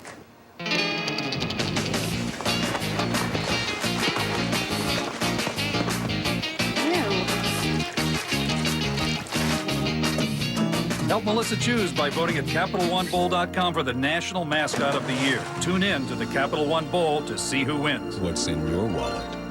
Astonishing. Extraordinary. It's awesome. It's becoming a brand new university. 5 years ago, we promised we were going to reinvent the University of Akron, and we have kept that promise. Fun, exciting. Amazing. And this is the year when it all comes together. It's wonderful. I'm really impressed. Wow. Wow. Wow. It is a wow experience. You have to see it for yourself. It's so amazing. I couldn't agree more. Come and see what we built for you. Back on the College Game Day halftime report, and we're just getting started with plenty of football tonight. Later on, turn our attention to the Sun Belt. North Texas going down to Lafayette to take on Louisiana Lafayette and the Raging Cajuns. You know, most of the time, if you lose a running back or two or three or four, like Iowa has, it really puts a crimp in your offense. Not so for the Mean Green. Lost Patrick Combs, who led the nation in rushing last year, and they've replaced him with another sensational freshman. Dr. Jerry Punch and Jim Donham will have the call for us. It's about to come to a boil here in Lafayette, Louisiana, as we prepare to stir the pot for a Sun Belt Conference showdown featuring the Mean Green of North Texas and the Ragin' Cajuns of Louisiana Lafayette. Along with the coach, Jim Donnan, I'm Jerry Punch. Glad to have you with us. And I know we've seen some sensational freshman running backs this year, Coach, but tonight many will get their first glimpse of the young man who leads the nation in rushing, Jamario Thomas. Well, everybody's heard a lot about Hart and Peterson, but we're going to see Jamario Thomas tonight, a back that's taken over the rushing lead in the nation. He's got great power and strength, and he really runs well in the open field. Daryl Dickey's counting on a big game for him tonight to take the pressure off Hall in his passing game. And as we watch this video, you can see the kind of explosive strength he shows in the open field, and he's going to go against a tough defense tonight. And across the field, Louisiana Lafayette leads the conference in scoring offense, and it all starts with their sophomore quarterback, Jerry Babb. I've had a chance to watch Jerry Babb in person. He's a very athletic kid. He knows how to make good decisions, and he'll tuck that ball down when he has to, but he also can throw it down the field. Coach Bussel's going to look for him to throw the ball on the perimeter tonight with these move-type passes, and I really think his accuracy is going to be the difference for their team moving the football. Well, they have a history of turning out talented quarterbacks here like this one that led the Carolina Panthers to Super Bowl 38 a year ago. Well, Reese, when you come here to 10 o'clock tonight, I guarantee you this place will be rocking when you come knocking. Looking forward to it, Doc. I can't wait to get a good look at Jamario Thomas. Not to mention Babb as well. Earl Charles giving the Zips a good look. When we come back, we'll tell you about a very short tenure for a baseball manager.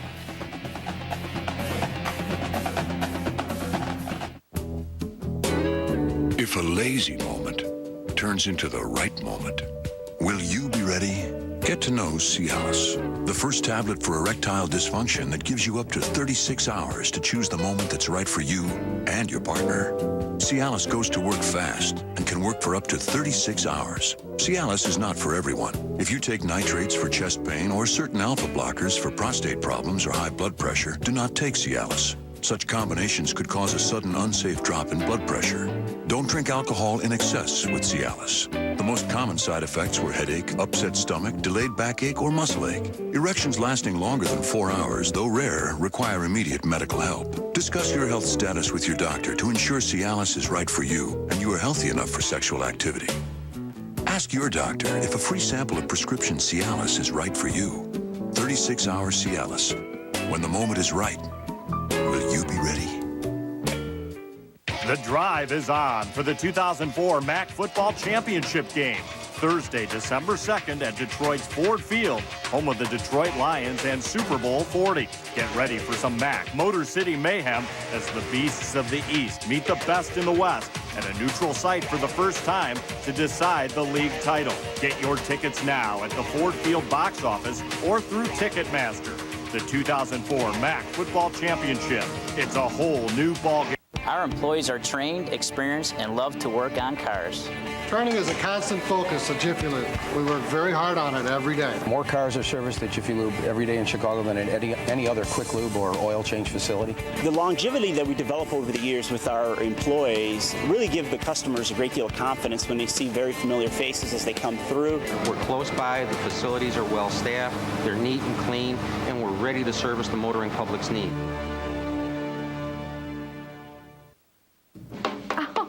Show me your bright smile. Amazing. That is awesome. Oh, wow. Those look great. Time to sparkle. Time for your brightest smile in just 1 hour with Bright Smile. That's amazing. Ooh, yeah. Call today for your bright smile. Call right away and you'll save an extra $75. So call now for your brightest smile. My teeth are completely white.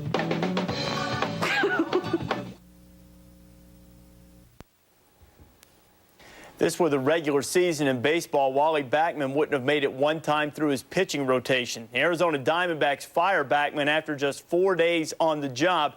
Backman, it was discovered, had some issues in his past, a couple of arrests and some financial problems that led the Diamondbacks to do a thorough background check, something they had not done when they hired him. The results of that investigation, according to the team, led them to dismiss the former Mets player. Bob Melvin, who managed Seattle last year and lost 99 games, is the new Diamondbacks manager instead.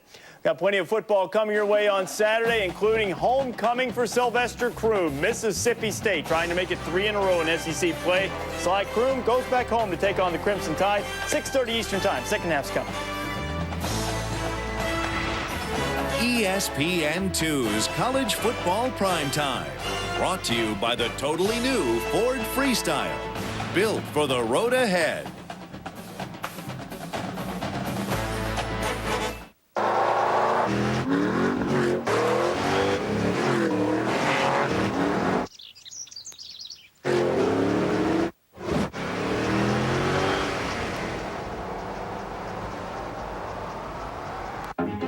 Katie was sure of her cholesterol plan. She took medication, she ate right and ran. Yet it wasn't enough to get bad cholesterol low.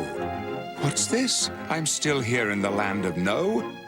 Switch to Crestor, her doctor said. You're not to blame. All cholesterol drugs simply aren't the same. When Crestor performed in a head-to-head test, its lowering effect was clearly the best. Crestor's proven effective, that's well understood. Would you like to try it? Why, yes. Yes, I would.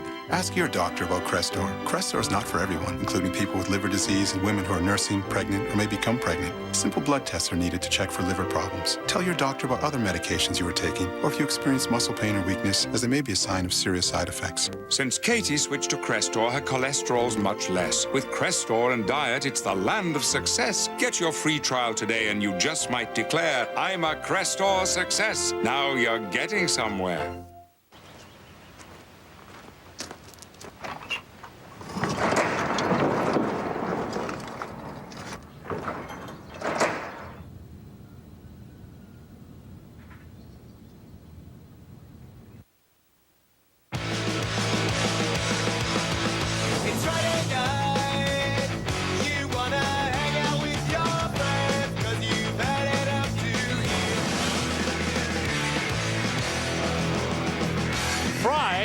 Day Night Football to steal a line from our resident comedian and sideline reporter Rob Stone. But Charlie Fry right now being outplayed perhaps by Marshall quarterback Stan Hill. Fry did have an 80-yard touchdown pass that was dropped, but still numbers wouldn't be as good as Hill. And these are just two of the many fine quarterbacks that this great quarterback conference has sent to the NFL. And one of the reasons they send so many quarterbacks there so prepared is that they have a lot of time to play in NFL offenses. In the MAC, these quarterbacks that we see were in styles of offense that required them to make the reads that their NFL teams want them to make. And they played, most of them, 3 or 4 years in college. So when they got to the NFL, they had a lot of time reading those defenses. Ben Roethlisberger from Miami of Ohio, Chad Pennington, Byron Leftwich from Marshall, maybe Stan Hill from Marshall in the NFL. Chov Alberts was saying at halftime, hey, if you're a scout, and there are about 20 of them at this game, you got to be pleased with what you've seen out of Hill. He's a big guy, 6'3", 215 pounds, so he's got the size. We've seen the arm strength, and we've seen the accuracy tonight out of Hill. Short kick.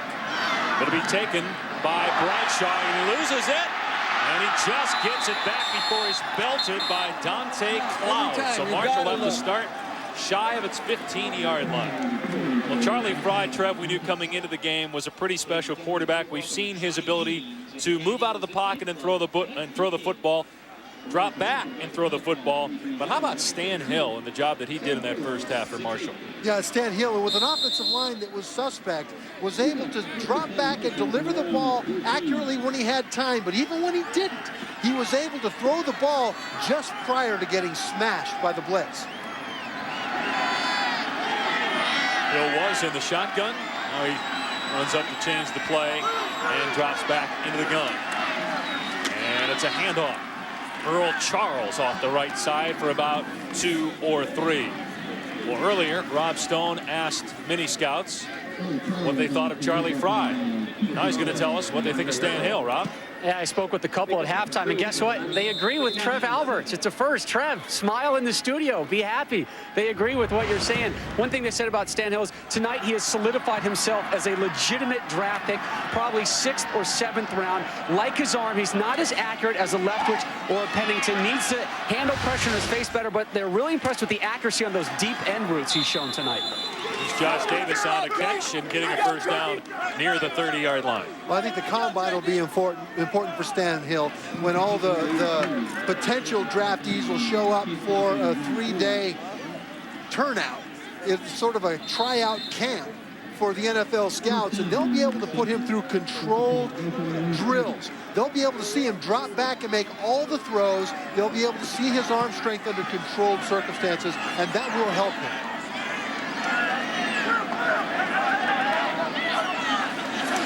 From the 30, leads Charles too much, and it's incomplete. Well, Hill is one of 4 brothers who've played college sports. 2 of his brothers played football at Ole Miss. His other brother played baseball at Ole Miss. Hill decided to leave Oxford, Mississippi, his hometown, and play for Bob Pruitt at Marshall. Well, there was a quarterback at Ole Miss by the name of Eli Manning, and so he decided to come up to Marshall. He liked Chad Pennington in the offense here.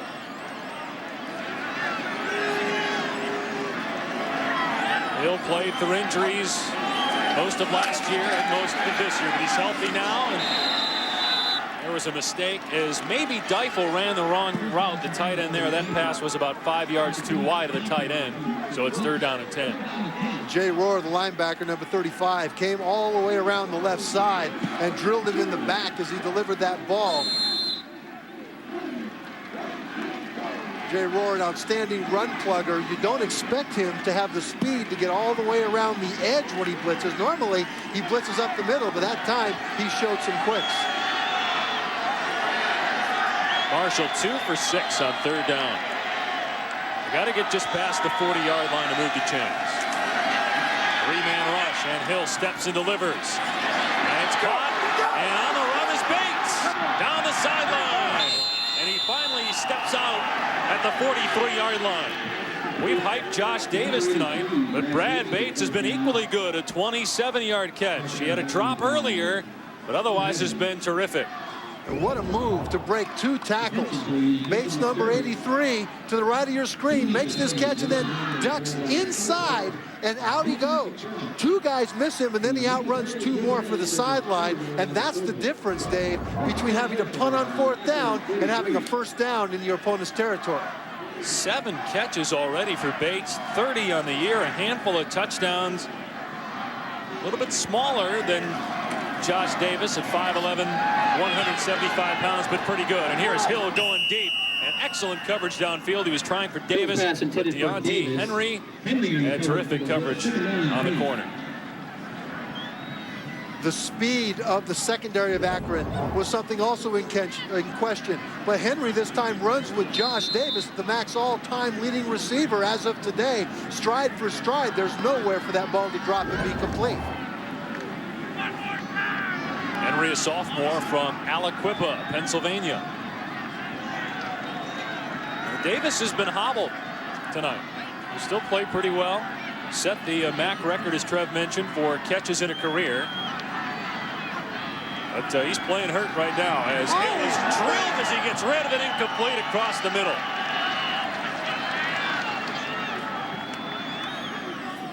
And he gets up a little more slowly every time. That's Cam Yao, number 45, and this time he does blitz right straight up the middle. He'll come right through there. And Hill is looking downfield like he should, but man, oh man, is that a shot. You can see the brace on his left knee. That's his injured knee. He'll hit him high, didn't affect that. But every shot, he gets up slower. I'm sorry, Yao hit Hill high, and Hill got up slowly. 3rd down and 10.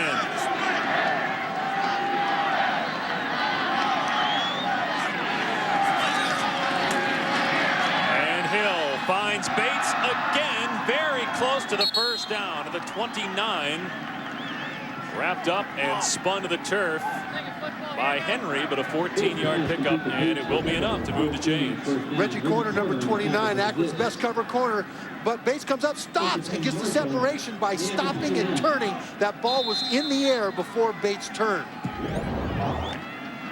Corner on the stop, 8th catch of the night for Bates.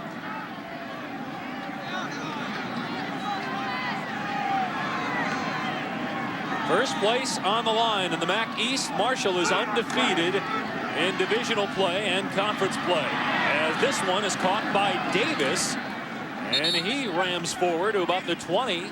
Gain of 8 yards on the play. Shevin Pace on the stop. Marshall's 5-0 in the conference. Akron is 4-1. Miami of Ohio is 5-1. So if Marshall wins, it certainly helps its cause in an effort to get back to the MAC title game, something that Bob Pruitt's team did not do last year. They missed a bowl game last year. Only 2 teams from the MAC are assured bowl bids. So you really have to win your division to have a chance. Forrest Marshall will lead the MAC after the season and go to Conference USA next year as Charles picks up the first down running ahead to about the 16-yard line. Well, that's one of the reasons that they're going to Conference USA. They're leaving 2 bowl tie-ins with the MAC, and they're moving to 5 bowl tie-ins with Conference USA. And you see how they've dominated the MAC. 5 MAC championships, 6 East Division titles, 6 bowl appearances. But last year, not a bowl appearance, even though they were bowl eligible and even though they're one of the most exciting teams in America because there were only 2 tie-ins in their conference. They've made this league. There's no question they've made the MAC what it is today. From the 15-yard line, Hill with time, and he fires complete, and it's a touchdown. Brad Bates with his 9th catch of the night. Hill's pass complete to number 83. And a touchdown to make it a 13-point lead. 15-yard touchdown completion for Bates. Ball's coming right at you, number 83. Bates will come into your screen. He drills the ball. Great throw by Hill. And one of the reasons, the stretch for the touchdown. One of the reasons that's available, Akron's defense is all over Josh Davis, the MAC's leading receiver, and that's leaving a lot of space for Bates underneath. That was an 86-yard drive. Extra point is good. 2 minutes, 58 seconds, 11 play, 86 yards. Brad Bates with his 6th touchdown catch of the season. Marshall by 14.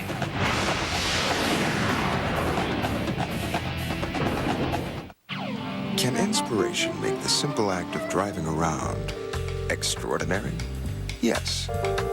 Can substance and style blend seamlessly together? Clearly. And can the car of your dreams be an affordable reality? Absolutely. The 150-mile-per-hour performance-tested Chrysler Crossfire. Lease one for only $299 a month if you're a well-qualified lessee. Chrysler. Inspiration comes standard. Taco Bell's Zesty Chicken Border Bowl is made right when you order it, so it tastes even better. Grilled all-white meat chicken, hot steaming rice, cool crisp lettuce, and fiesta salsa. For a freshly prepared meal, think outside the bun. In the mood for something grilled? Stouffer's makes it easy with their succulent new grilled chicken entrees. A grilled herb rub chicken breast seared over an open flame to seal in its juices and served with tender linguine and a medley of crisp vegetables tossed in a light tomato herb sauce. As for your grill, put it on ice. Stouffer's new grilled herb chicken, one of 4 new grilled chicken entrees from Stouffer's.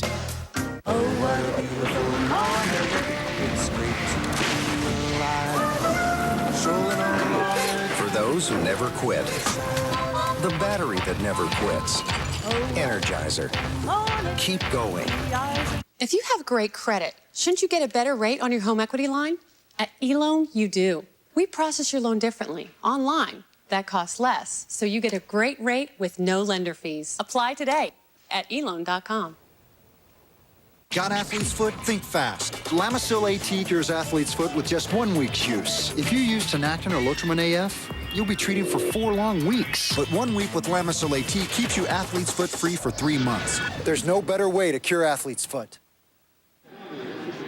296 yards passing for Stan Hill, couple of touchdowns. Meanwhile, Charlie Fry, who has a rushing touchdown, not having a great night passing, but he's going to have to get going now with his team down 2 touchdowns. That's one of the things that pro scouts will want to see from him today. The pressure is now on. The defense of Marshall will be coming. How's he going to respond? O'Connor levels this one. Akron will start at the 20. Make it easy. Fry has not had the benefit of a good running game. Only 129 yards total offense for Akron. 15 yards for Brett Biggs, the starting running back, who coming into tonight was averaging 170 yards rushing over the last 3 games. So the lack of a running game has hurt Fry. It has, and the first series they took it down. Everything worked like clockwork, scored a touchdown. Ever since then, Marshall has had him shut down. They have that 129 total yards, 31 were on that touchdown run by Fry. Those ends, Goddard and Martin, have put some pressure on Fry. Here they roll him out. And it's caught by Dennis Bash, the tight end, and he's still going. Out to the 36-yard line, Rembert on the stop. Dennis Bash, the younger brother of fullback Dan Bash, the Bash brothers. No, it's not Canseco and McGuire. But equally good for Akron. Well, you know, if you're growing up and the Bash brothers are coming after you, you know that you don't want to mess with them. And they could be itty bitty and skinny. If they're the Bash brothers, stay away. They're both about 250 pounds. First down from the 36. Quick throw to Hickson. And he is dumped out of play at the 41-yard line. Chris Royal on the stop. If you talk about the quick throw, look at what Akron has done on those first 2 plays. They roll out Charlie Fry away from the pass rush, and they dump it off short to Bash. And then on this one, it's a quick throw right to the line of scrimmage to allow Dixon to run. They're keeping the plays short so that pass rush can't hit him. First year for J.D. Brookhart at Akron, coming over from Pitt, where he was there for 7 years. Offensive coordinator and wide receivers coach. Here Fry is going deep, and Hickson was well covered on the far sideline by Willie Smith. Well, they're still doubling up on Goddard. If you look right here, take a look at how many guys. You've got 71, the right tackle, Briscoiak. He goes into his legs, and then the guard, Mike Piccirillo, comes out and gets a shot at him as well. Can't get to the quarterback. Your corners are a lot better, Trev, when you get good pressure up front, aren't they? Yeah, and your corners are better when some of the guys that would come out into pass coverage are chipping on those defensive ends, and they're not able to flood the zones. Marshall, #1 in the country in third down defense. On Akron's touchdown drive, they completed a couple 3rd down and 5. And here Goddard just slams down the quarterback Fry. Curtis Keys got there first, but then Goddard cleaned him up. Well, this is what happens when you focus on the defensive ends. You don't have eyeballs out to the corner. Curtis Keys comes from the offensive left, and boy, Fry is limping. He got drilled. All right, here's Goddard. He gets in on the end of it, but Keys is the one that throws the tackle that has Fry limping. Bill Sullivan to boot it away. And it's a fake. But Akron is going to be short at the 43-yard line. Marshall shuts it down. Mark Tetzel, the up man, took it as J.D. Brookhart gambles, but Bob Pruitt's team was not fooled. They were ready for it. Well, you know, you can't fault Brookhart for being aggressive there. His offense had not been going well. His defense was starting to get shredded by Stan Hill, and he was trying to get something going. I don't fault him for that. Take a look at the right of your screen. Number 25, Curtis Keys, is going to flash in there way from out there. And the offensive line doesn't even see him because they're so focused in on Goddard and Jameis Martin. Well, Akron's defense has not played well the last couple of drives, especially defending the pass. And here's Bradshaw making some nifty moves to the 40-yard line. That's a 2-yard gain, but it's as pretty a 2-yard gain as you'll see. DeAndre Earl on the stop as they look at the left leg of Fry. Second down and 8. This is not good on a variety of levels. For Akron, they can't move the ball at all without Fry. Their backup quarterback situation is not strong. They will have to change the game plan and become very conservative if Fry can't go in there.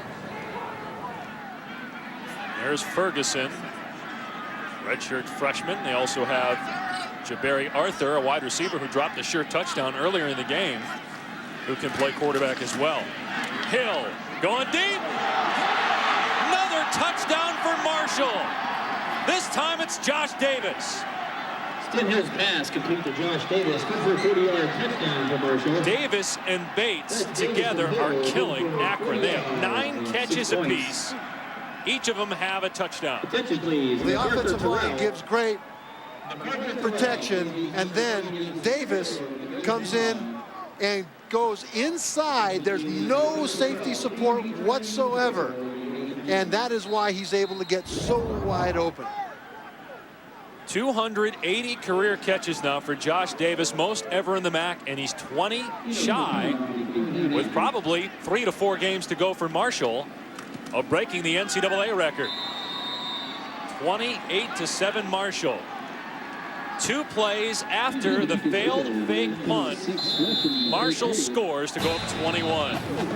Another great night for Josh Davis and Stan Hill. 3 touchdown passes for Hill. Charlie Fry struggling for Akron. I'll reach over and click up that toggle. The only place in the world where everything goes my way.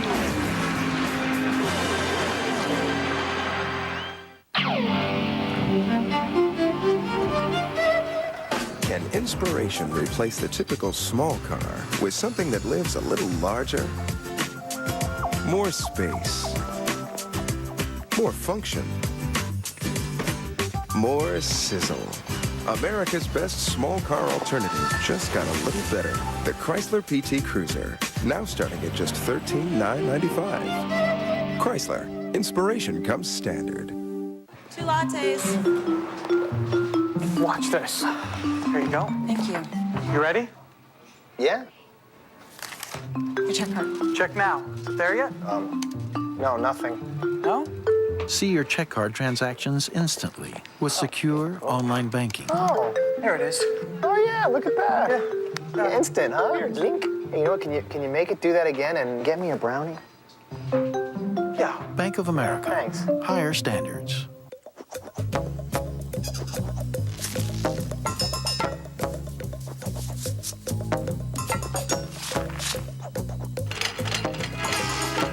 Want to get rid of the wires? Get a wireless laptop with technology designed for lightweight.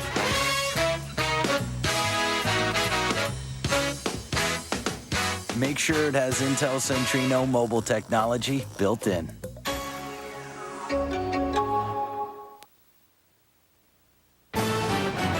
ESPN2's College Football Primetime. Brought to you by Chrysler. Inspiration comes standard. And Remington Titanium Shavers, sponsors of the ESPN Video Games Titanium Bowl 2K5. Back in Akron, Dave Pash with Trevor Matich. We're at the Rubber Bowl about 7 miles from University of Akron campus. Marshall trying to get back to a bowl game after missing the postseason last year. Leads Akron 28-7. Herd trying for its 6th straight win. They started the year 0-3, but lost to, at the time, 2 top 10 teams, Ohio State and Georgia. They've been pretty darn good ever since. As O'Connor plants it 5 yards deep in the end zone, and Hickson takes the knee. Last time Akron had the ball, Charlie Fry got hurt. Far right of your screen, Curtis Keys. He's not even there yet. Now he shows up way outside the protection zone, and look at him hit him right smack on the thigh pad. Goddard cleaned him up after Keys had the hit. Rob Stone has more on the injury to Fry, who is going to go back in the game. Rob? Yeah, Trevor, you got it. It was not his left knee as originally feared. They're calling it a left quad bruise. Best thing you can do right now is to keep him loose. They're going to have him on the bike when he's not out on the field. It's going to be like your old PE teacher used to tell you. Go walk it off, kid. He's got to stay in the game. Akron needs this one. Again, with only 2 bowl bids going to MAC teams, as Biggs is able to break a couple of tackles. Finally smothered at the 28-yard line. Remember, though, Akron, if it loses this game, the chances are very poor for Akron to win the division. And you almost have to win your division to get a bowl bid in the MAC, because only 2 teams get bowl berths, GMAC and Motor City Bowl. That's right, and they've won their last 3 games to put themselves at 4-1 in the MAC. They control their destiny, but right now they've got to get it rolling.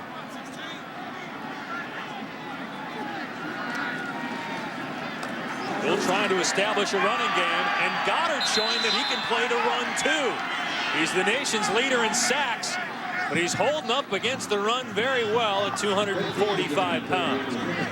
Well, he's 245, but he's only about 6 feet tall, maybe a little bit less. So he's got tremendous leverage. He reminds of Dwight Freeney, plays defensive end for the Indianapolis Colts, who's listed at 6'1", about 260, but he's really probably about 6 feet tall.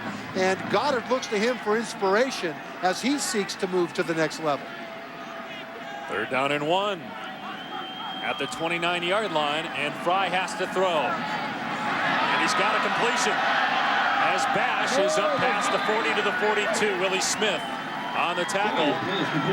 There's the other Bash brother, Dan. Dennis caught one earlier. His older brother Dan gets a reception here, about 15 yards and a 1st down.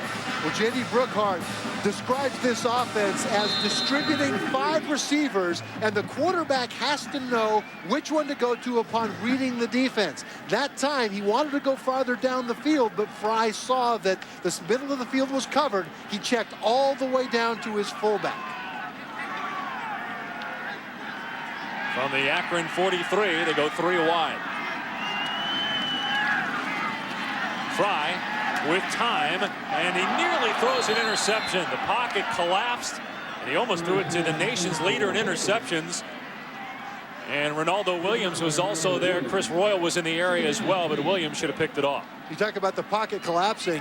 Jamal Weiss, defensive tackle, number 96, just drove his man back. Take a look at 96. Look at the power that he's got as he's working against the left guard, and that it happens because there's no help inside. Why? Because Goddard is drawing the attention.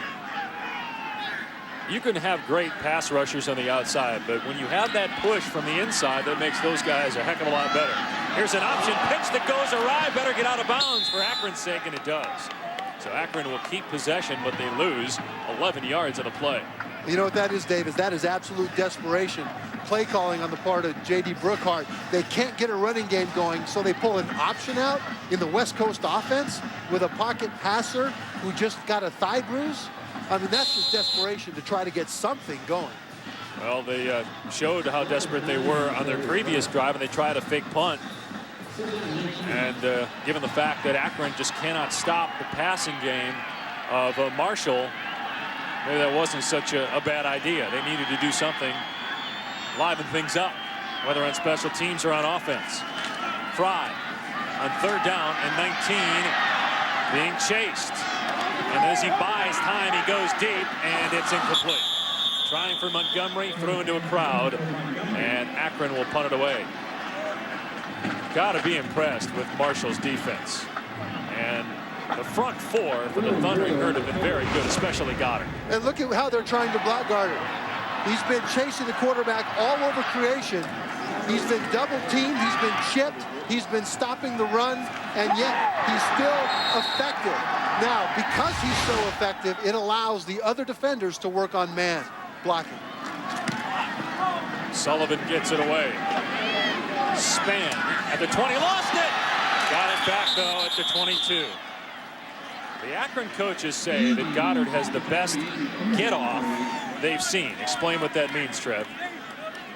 As an offensive lineman, what that means is this. If a defensive lineman gets off the ball super quick, it breaks down the footwork of the offensive lineman. It makes him turn his shoulders. It makes him cross his feet. So even though Goddard is small, he's able to use his feet and his hands to break everything down. And when you look at what's happening here in the improvement of this Marshall defense, as good as they were at the beginning, for goodness sake, they are absolutely crushing Akron's offense. They've got a 21-point lead as they go to work again on offense from their 22. And they're going to the air. Caught on the far side, and Davis is finally wrestled out of play at the 38-yard line. Shevin Pace on the stop. 16-yard gain for Davis, and now it's 10 catches. Well, you got receiver, corner, and nobody back here. And so Hill sees that. Just a quick throw, and all of a sudden it's one-on-one. Your guy against their guy. Distribute the ball. Marshall coaches say Davis is better than Darius Watts, who is a second-round pick of the Denver Broncos. Davis, 6'1", 190-pound receiver. As Charles takes this one out to the 43-yard line. And if you ask the Denver Broncos, they think they got a steal getting Watts in the second round. Yeah. They think now, seeing him, that he's actually a first-round talent. Saying that Josh Davis is even better than that. Seeing that Josh Davis broke his all-time MAC receiving receptions record tonight says a lot for Josh Davis. Bob Pruitt has had 12 players drafted since he took over as coach. He's in his 9th year, highest winning percentage among active Division I coaches. It helps when you have great players, and Stan Hill is playing great tonight, the Marshall quarterback. Here's an inside running play as Charles is stopped at the 42-yard line by John Fuller. Ben Roethlisberger, first-round pick last year, 5-0 as a starter for the Pittsburgh Steelers. Jason Babin out of Western Michigan, picked by the Texans. There's Darius Watts, who's now with Denver. Michael Turner is just a bruiser, super fast at running back. And Josh Harris from Bowling Green, great quarterback, good at distributing the ball, good on his feet. And now we're looking at Charlie Fry, who is, by all accounts, the next great MAC quarterback with a shot to play at the next level. He has struggled tonight, but as the Marshall coaches told us in comparing him to Roethlisberger, as Guillory hurdles a defender and takes it to the 48. The Marshall coaches said in comparing Charlie Fry to Ben Roethlisberger that Roethlisberger had a much better supporting cast, that Fry does not have the players around him that Roethlisberger had at Miami of Ohio.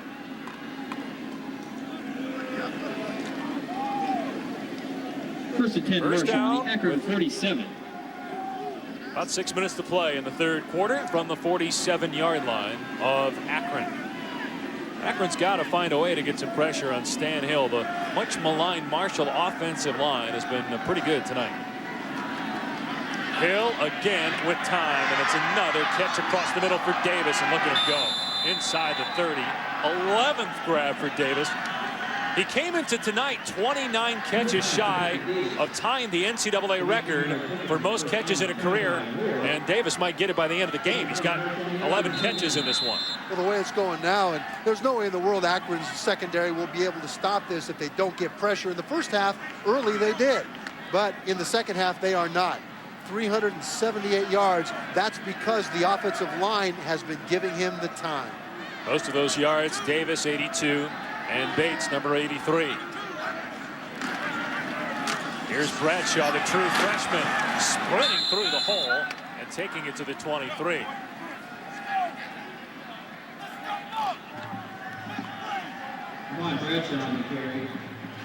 Look at that. 378 passing yards to 53. But hey, Marshall hasn't had to run the ball. Well, and also Akron's goal was to stop the run. They've had 8 men up a lot to stop, and they've succeeded at stopping the run. The problem is they haven't translated that presence at the line into a pass rush. Akron stopped the run earlier in the game, but then Stan Hill just dropped back, threw the football, and did not receive any pressure. And there should have been a touchdown as Davis had it in his mitts. Deontay Henry may have gotten a hand in there to break it up. We're at the Rubber Bowl in Akron. Marshall trying to stretch its winning streak to 6 games and get back to a bowl game after missing one last year. Dave Pass, Trevor Maddich, Rob Stone, about halfway home. 19 days of football on ESPN, ESPN2, and ABC. First place in the MAC East on the line.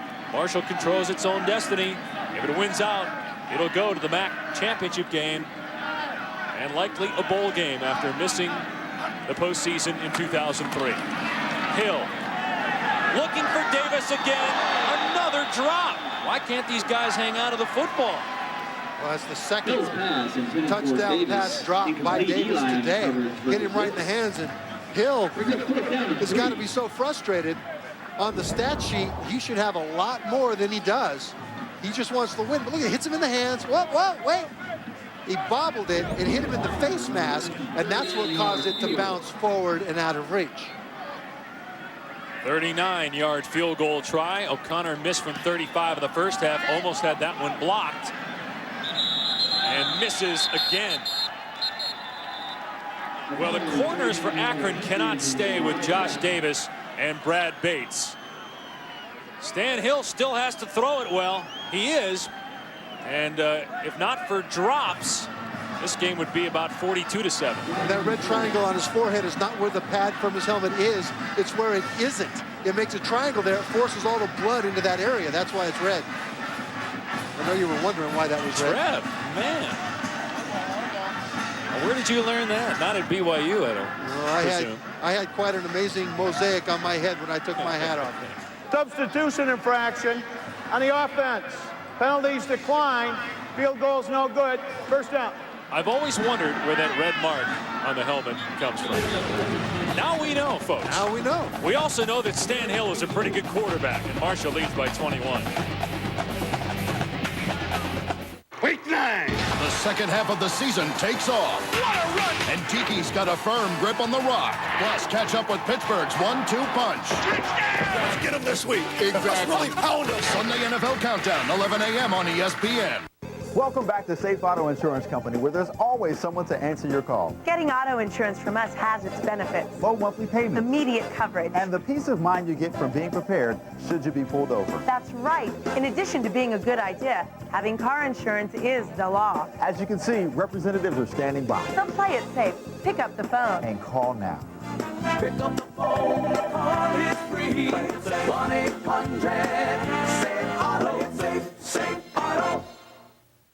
Melt away pounds with Fitness Made Simple's Winter Workout Special. Get 2 of our most popular videos, the 45-minute fat-burning workout and 6-pack abs. The fat-burning workout blasts away fat by combining lightweight exercises at a heart-pumping cardio pace. And there's nothing better than 6-pack abs for sculpting a lean midsection. I lost 5 pant sizes in 12 weeks using Fitness Made Simple. I start and end my day with Fitness Made Simple. It works for me. Call now to order. Fitness Made Simple, improving the bodies and lives of men and women everywhere.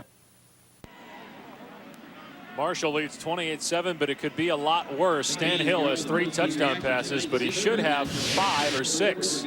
But look at what could have been. Here we go. No! Brad Bates misses it. No! Right through his hands. He's got another shot. Josh Davis, wait, no! Hits him in the face mask. And out it goes. That's could have been 2 touchdowns. 2 of those drops were on the same series. It led to 2 missed field goals. Instead of 14 points, they end up with 0. 9 catches, 98 yards for Bates and a touchdown. 11 catches for Davis and a touchdown. Fry going to work. And there's an excellent throw by Fry. The sliding Hickson makes the catch at the 46-yard line. Gain of 23 yards and a first down. Good for a completion of 23 yards to Dominic Hickson. One of the better throws tonight by Charlie Fry there. And authoritative. Step back, threw it on time, drilled it, and look at the command he's got. He's not worried at all. Down 3 scores. 4:28 in counting here in the third quarter. Play fake. And look at the speed of Goddard. He almost got Fry, but Fry pretty fast himself, then he gets leveled late out of bounds. Hit late by Deontay Wilson. As you see those flags fly in, there were more flags than there were officials. Did you see Goddard, though, on the end almost get Fry? Well, look at the speed of Goddard, number 50, but look at the speed of Fry. There's something to be said about fear. Oh, that was about 3 yards out of bounds. There's something to be said about fear making you run faster than you really can. 15-yard penalty, automatic, first down. You know, you compared Goddard to Dwight Freeney, former Syracuse defensive end, first-round pick of the Colts. Freeney, at his pro day up in Syracuse, ran a 4.38. I'm interested to see what Goddard runs when either the scouts come to Marshall to watch him run or at the combine. Well, he'll run fast, but at the combine, it will be the quickness drills that will impress him most. The first step, the side-to-side burst, the things that break down an offensive lineman's footwork and technique that allow a shorter guy to beat that offensive lineman. For more on Goddard, go to www.goddard50.com. He's got his own website. Fry back to throw with time, then hit as he releases it, and it is nearly intercepted. Goddard hit Fry again. This kid's unbelievable. He's all over the place. Well, look at number 50. He goes inside on a stunt. He makes his way through. He changes direction 3 times and still gets there in time to put a big hit. Look, he goes inside now, changes 1, 2, and back for the 3rd for the big hit. The scouts here watching that today will be amazed at his ability to change direction. In a game this year against Miami of Ohio, he had 9 tackles. That's a lot for a defensive end. 4 tackles for a loss, 4 sacks, 2 fumble recoveries, and a forced fumble in 1 game. From the 31, Fry finds Hickson. About 3 yards shy of the first down, spilled at the 24. For more on Jonathan Goddard, let's go to Rob Stone. Dave, I worked that Marshall game, and that really was Goddard's coming out party, but his winding road to success this season got off to a late start due to an altercation at a local bar, but since then, as you guys said, he has just been on absolute tear. He's brought the quarterback down more than any Division I player. The Lombardi Award candidate is also first in another category. It's believed he is the only defensive player in college football with his own website to hype his play. The school set it up to give Lombardi voters stats and video of this stud defensive end. Leads the MAC and the nation in sacks. There's a pass over the middle that's incomplete. Arthur, the intended receiver. If you have a website with video and Goddard's on it, you better have a broadband connection or it's going to be nothing but a blur. Jabari Arthur, the 2nd string quarterback. He splits his reps between receiver and quarterback. That ball was there to be caught. Maybe a receiver that gets all of the reps at receiver does catch it, but that leaves them in a 4th down situation, and here they go. Yeah, they have to. 4th and 3 at the 24. Just over 3 minutes to go in the 3rd quarter. Fry with time, and it's caught by Hickson for a first down and more. Hickson to the 5. Touchdown, Akron.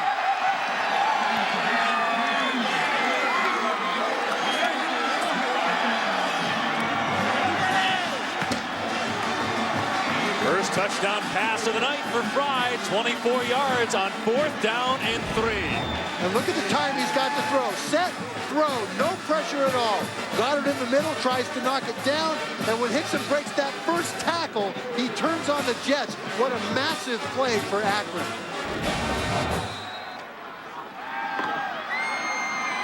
Fourth touchdown this season for Dominic Hickson. A starter at safety the last 2 years and the leading tackler last year. Moved the receiver in the spring. He's got Akron back in this football game. 2:58 remaining in the 3rd period. Marshall 96 yards receiving and a touchdown. Hickson gets the touchdown, but look at the protection.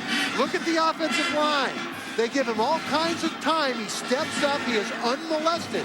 Now it's all Hickson. Hickson, who played defense last year, moved to receiver this year because Akron lost 6 of their top 7 from last year, and he paid it off with that play. That has to be hard on Fry to lose all those receivers, to be throwing the new guys, including Hickson, to learn a new offense at the same time. And this year they have about 100 pass routes. Last year they might have had 20 or so. And so it's much more complex. It's one thing to lose your timing with guys that you know. It's another thing to go into a new system that's so complicated with guys that you do not know.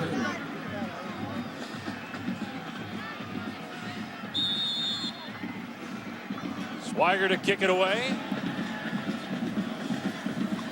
Bradshaw and Spann back to receive.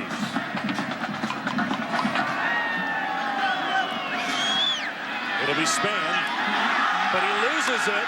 Stays in bounds, though, at the 10, and then gets crushed at the 15-yard line. 19 days of primetime football on ESPN, ESPN2, and ABC continue with day 10 on Saturday. 7:45 Eastern. Miami trying to bounce back after that miserable performance against North Carolina last week. Taking on Clemson, then at 9:45 Eastern. ESPN2. Utah trying to stay perfect, taking on Colorado State. Normally, the 3rd member of our crew up in the booth, Rod Gilmore, with us on Friday, but he'll be doing that game Saturday night in Salt Lake City. Utah, one of 6 undefeated teams left in Division 1A.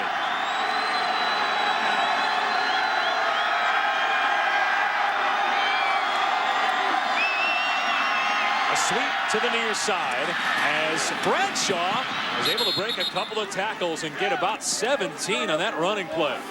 Well, that's where he is dangerous to the perimeter, but that also forces Akron's defense to run all the way to the sideline, and all 11 Akron defenders, including the defensive line, were there. That is going to wear them out.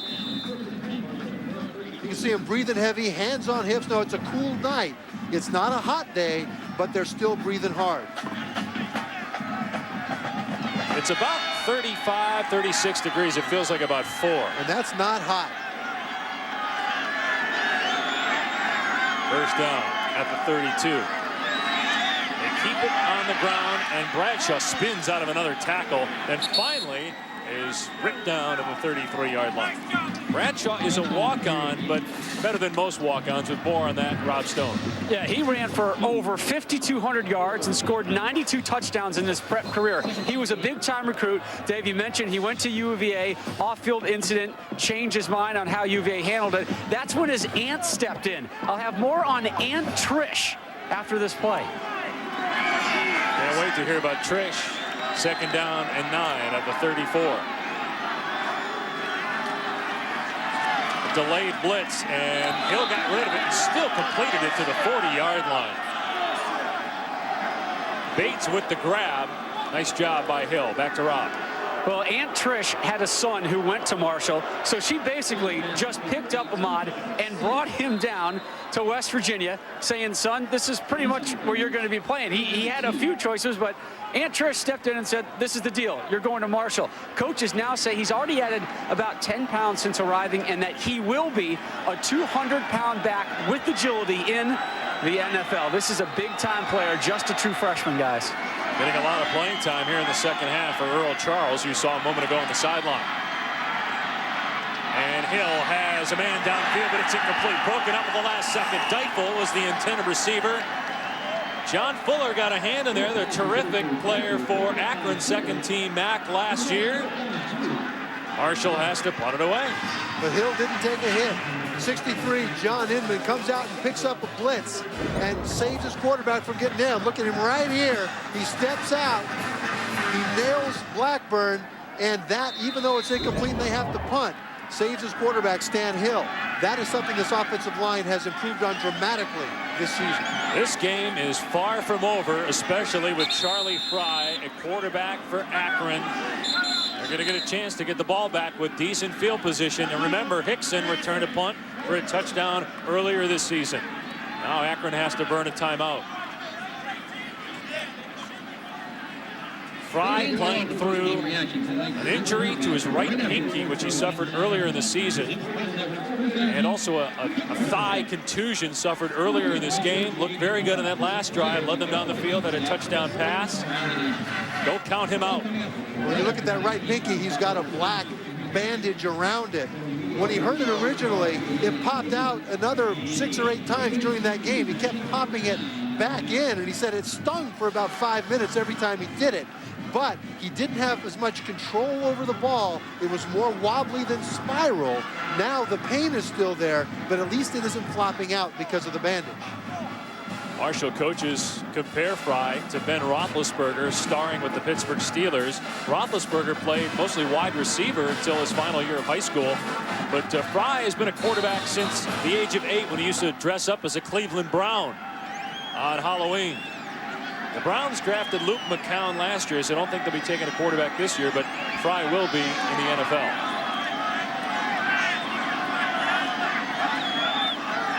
O'Connor from the 25. Gets off a great kick, but maybe too deep again.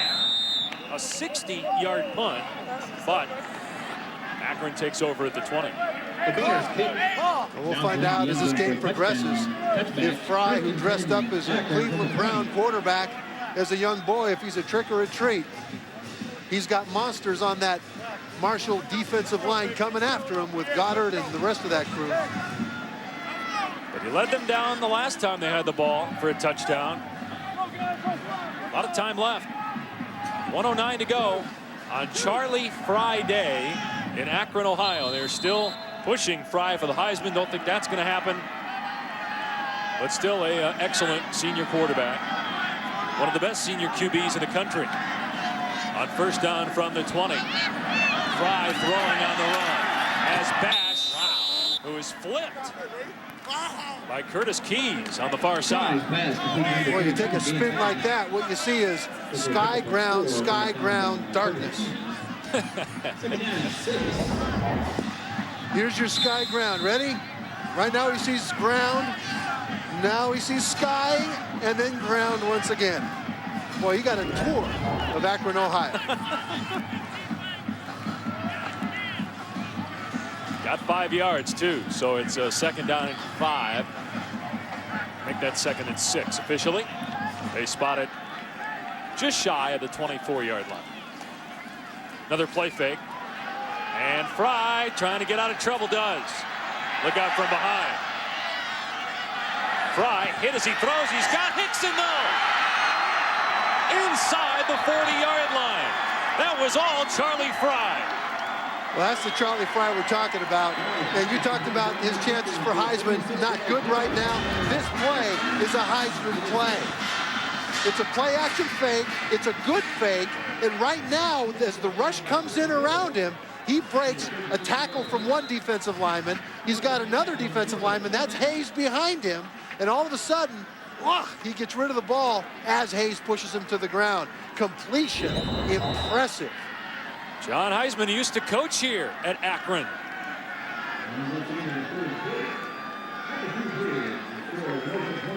We go to the fourth quarter.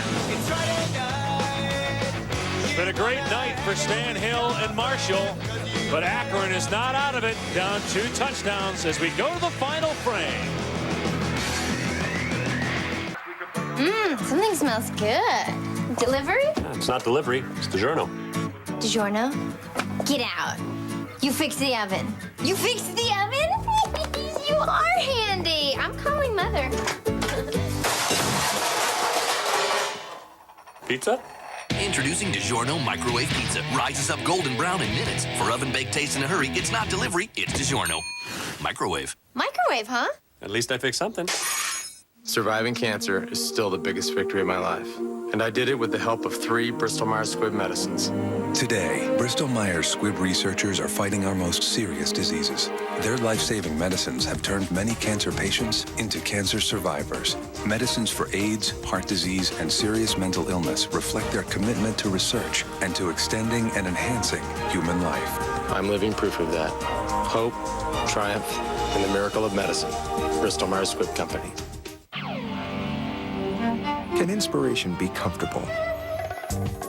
Can you navigate the world with ease? Yes. Does the most passenger room in its class make a difference? Yes. Can it combine that with confidence? With a 5-star front crash test rating? Absolutely. The totally new Chrysler 300, starting at $23,920. Chrysler. Inspiration comes standard. Earlier tonight, our Wakefield Wildcats lost by a field goal, 21-20. That means no playoffs this year. Well, let's lock it up.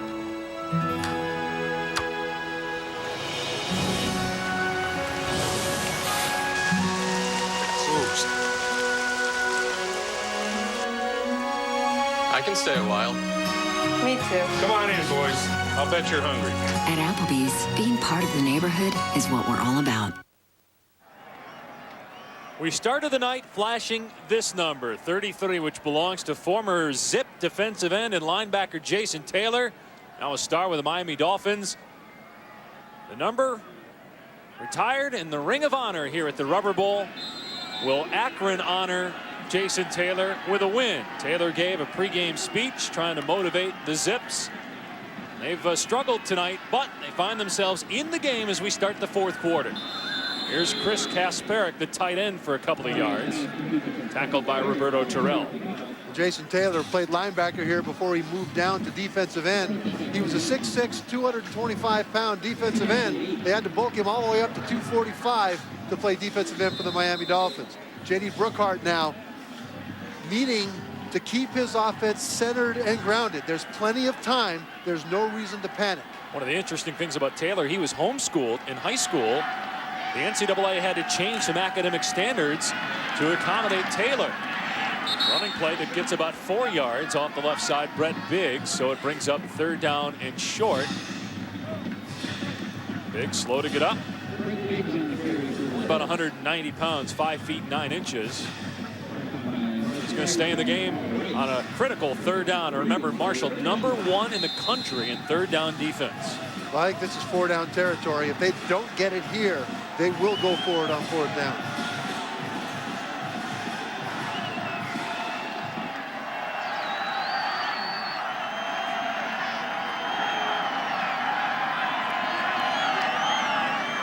Play fake, look out, sack. Jameis Martin all over Charlie Fry. I don't know if it's 4 down territory now, though. Not anymore. After that sack. Well, they almost have to go for it, though. Take a look. It'll be the left of your screen. Now, when Fry comes out, Martin isn't at all taken by the run fake. That's part of what happens when you don't have a good running fake or running game. Martin did not feel the need to crash inside to stop a run. He came upfield to stop a potential bootleg.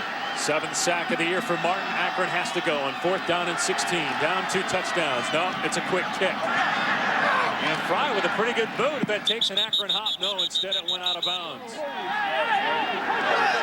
And we got some extracurricular activity at the 25-yard line. Officials break it up quickly. Jim Borici and Kevin Atkins getting into it. This game getting a bit chippy. We've had some extracurricular. This game's also noted for injuries. Noted for big plays. Byron Leftwich, 2 years ago when they played here at the Rubber Bowl, gets hit in the shin. His offensive line has to carry him after a 50-yard completion because he can't walk.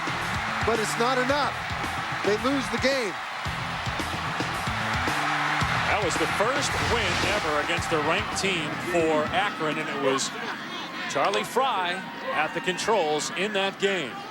And Fry himself dinged up earlier.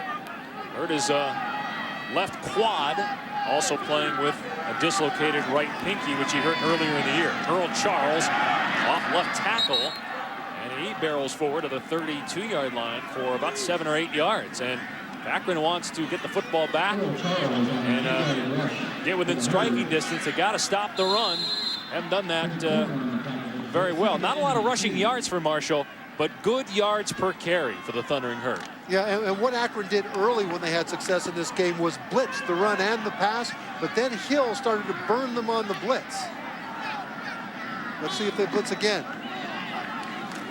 Yep, they did. Flag flies in. It is a first down, but there's a penalty flag at the 30-yard line. So holding against Marshall. Stan Hill has been the story tonight. If not for a couple of drops, he'd have 5 touchdown passes, Trev. Yeah, he would. And the thing is, his offensive line has progressively gotten better. That Akron blitz confused that line early, but as the game went on, the Marshall line has picked up the blitz, and that's why Hill has had the time to throw those accurate passes. This score would be way out of hand if his receivers didn't drop touchdown passes. Fry has been good, but Hill has been better. He's been the story in this game, improving his draft status in the meantime. On 2nd and 12. Here he finds Josh Davis. He's out to the 25 before Blackburn makes the stop. They're going to be about 9 or 10 yards shy of a first down. Akron needs a stop. Well, they need a stop to get the ball back, but also they need a stop because a punt from here by Marshall will leave Akron in pretty good field position. If Marshall can crank off a couple first downs here, it still puts Akron back deep. Stan Hill, perhaps the latest in a long line of Marshall quarterbacks to succeed in the NFL. Probably a late-round draft pick, but passing for about 350 yards in this game. Here they pick up the blitz, and Hill has a completion and a first down. He finds Bates again. Hill hanging in there and delivering the ball for a first down. He throws to the Bates Motel. You can check in, but if you're Akron, you're not checking out today. Bates has been spectacular. Number 83, top of your screen. It's just a quick turn in right at the first down yardage. And in the face of that blitz, Hill delivers on time. 11 catches for Bates, 11 for Josh Davis on the other side. But Stan Hill has been accurate. Short passes, medium range passes, and deep balls. Sweep to the near side for Charles. And then he just gets popped at the 40-yard line by DeAndre Earl, but he hung onto the football. The only mistake tonight really by Hill was an interception that wasn't his fault. Kiki Gonzalez batted it in the air, and Brian White picked it off. But that's it. Otherwise, Hill has been terrific. And he's had to do it, Dave, under different circumstances. He's dropped back and delivered in the pocket when he's had time. But when the blitz has gotten there and hit him just as he threw, he still has been accurate. Stan Hill played for his dad, John, in high school in Oxford, Mississippi. Chose not to go to Ole Miss, where two of his brothers played football, and another brother played baseball. Instead went to Marshall. He's been hurt the last 2 years, but he's playing well tonight, the healthiest he's ever been. And here he's got another completion and a first down as Jeff Mullins, the tight end, picks it up. And Dave, Stan Hill maintains a relationship with Eli Manning from Ole Miss. It's kind of a friendly relationship. More of a mentor relationship comes from Byron Leftwich, the former Marshall quarterback who's now at Jacksonville. And as you look at his numbers, 405 yards, that's Leftwich-like. Leftwich wants to make sure as a mentor that Stan Hill understands the legacy he's keeping up. Pennington first, then Leftwich. Pennington, one of the best quarterbacks in the league right now. Leftwich, before he got hurt, playing as well as anybody. Hill with another completion to the 40-yard line. And the 39 is Josh Davis with his 12th catch. Akron corners struggling to keep up with Josh Davis. Well, these wide receivers have been working hard. When you've got over 400 yards passing, even with the drops, you see so much that they're doing. Brad Bates with a touchdown pass. 400 yards, you see these guys getting tired. They run it on first down to Bradshaw, and he gets about 3. Trev, you played in the NFL 12 years with a lot of different quarterbacks. Compare Hill, some of the guys that you've played with and watched, and do you think Hill can succeed in the NFL? Well, I think the best college quarterback I played with was Jim McMahon because of his decision-making. No matter what the circumstances of the game, he would put the ball where it needed to be to win, and that is the legacy of Marshall with Pennington, Leftwich, and now Hill, the decision-making and the accuracy to make the play. Coming up next on ESPN2, North Texas and Louisiana Lafayette. The nation's leading rusher, Jamario Thomas, will be on display in that game following us. Josh Davis, the MAC's all-time leading passer, has been on display tonight. Picks up about 15 yards there. Well, Jamario just spectacular. He's setting records. He's just a freshman, and he wasn't supposed to play, but he has emerged as one of the most exciting runners in the country for North Texas. And Jim Donnan, who is a former coach of Marshall, one of the coaches that helped to build this program to where it is today, will be calling that game. And so he knows what to look for with that kind of a player. Set to kick off around 10:20 Eastern time here on ESPN2. Earl Charles straight ahead, and Charles gets to about the 16 for 7 yards. Well, Akron really needed to score on that last drive, and that sack on third down really hurt him. We're at the Rubber Bowl in Akron, Ohio. Marshall looking for its 6th consecutive win, controlling its own destiny in the MAC East, trying to get back to a bowl game after missing the postseason last year. Day 9 of 19 days of football on ESPN, ESPN2, and ABC. Marshall has won 6 of the last 7 MAC East titles, and winning the division is so important in this league because only 2 teams from the MAC are assured bowl bids. Here's Charles banging off defenders. What balance! But then he fumbles the ball before he crosses the plane, and Akron comes up with it. John Fuller with the fumble recovery. And Charles thinks he was in. He thought he stretched to get it. If he had not stretched, he probably would have fallen across. But the act of that extra effort is what cost him the touchdown. Let's see if he crosses the plane here as he is able to spin out of tackles. No, he fumbled it. It's a fumble. Akron not out of it yet. Every great story starts with a great adventure. Introducing the all-new Nissan Pathfinder with a 270 horsepower engine, 3-row seating for 7, GPS navigation and DVD entertainment, and more off-road capability than ever before. Because you can't talk about the mountaintop unless you actually see the mountaintop. Tell better stories in the new 7-passenger, 270 horsepower Nissan Pathfinder. Lease the new 7-passenger Nissan Pathfinder at this special introductory rate. Katie was sure of her cholesterol plan. She took medication, she ate right and ran. Yet it wasn't enough to get bad cholesterol low. What's this? I'm still here in the land of no. Switch to Crestor, her doctor said. You're not to blame. All cholesterol drugs simply aren't the same. When Crestor performed in a head-to-head test, its lowering effect was clearly the best. Crestor's proven effective, that's well understood. Would you like to try it? Why, yes. Yes, I would.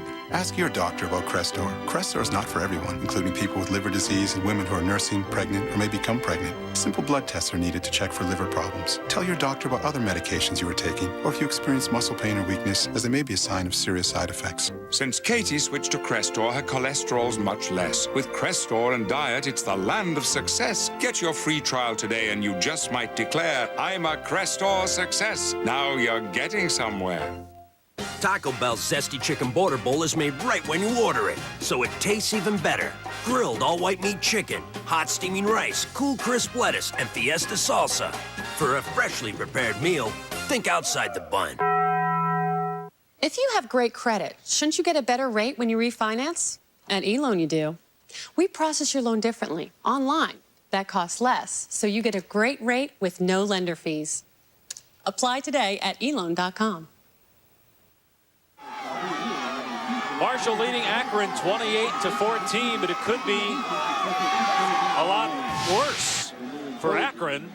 It could. On one single drive, Brad Bates drops a touchdown. The next play, Josh Davis drops a touchdown, leads to a missed field goal.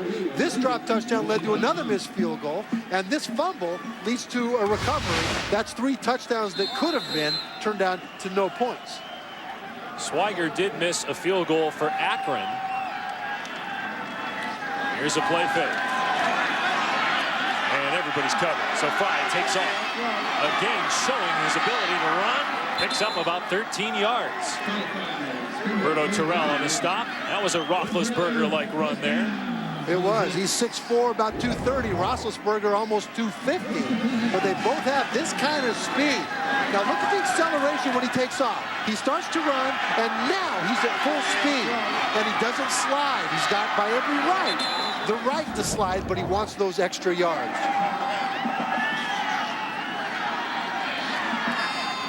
He's the leading rusher for their team as well. Had a 31-yard touchdown in the first quarter on the first drive. There he goes to the air. Oh, no! Has a Biggs picked off at the 32-yard line. J.T. Rembert with his first interception of the season through the hands of Biggs. That's a tough one. It goes through his hands, put it right on him, hits him in the shoulder pad. Now this pass is kind of hot.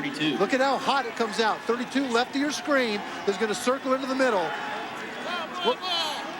No, Biggs came from the right, but look how hot that pass came out. And Pruitt is happy about that. That's a break that they needed to stop that momentum.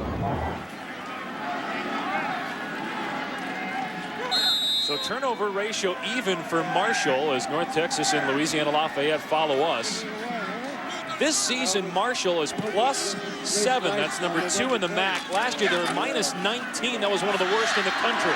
Earl Charles trying to make up for what he did earlier with a great move inside the 15-yard line. Looking like Earl Campbell on the last couple of runs, take away the fumble. Looking like Luke Skywalker on that one, getting up that high in the air. Wears the same number as Earl Campbell, not as big, obviously, but check that. Whoa, that's a hurdle. I'll tell you, you're exposed when you do that, but I made it. Oh, that's an all-time personal highlight. Forget the game for a second, folks. That's an amazing play. Well, yeah, that, and you had him spinning out of tackles on a previous carry where he fumbled it just before he crossed the plane. From the 13, Charles again spins out of a tackle and then finally goes down. Blackburn there with the tackle. Charles started only 6 games last year, still became the first Marshall running back with 1,000 yards since 1998. And there he goes. You know what, when you watch film as a player, there are very few things that make all those jaded football players go, whoa, in the film room, and they will do that when they look at this tape tomorrow. 97 yards tonight, on pace for another 1,000-yard season. A senior from Brooklyn, New York. He could be in the NFL. Big kid, 6'1", 215, and you saw that leaping ability on that previous play. Here's the true freshman, Bradshaw, trying to bounce to the outside. Can't. No gain on the play. Akron has 2 timeouts remaining. Not going to use one here.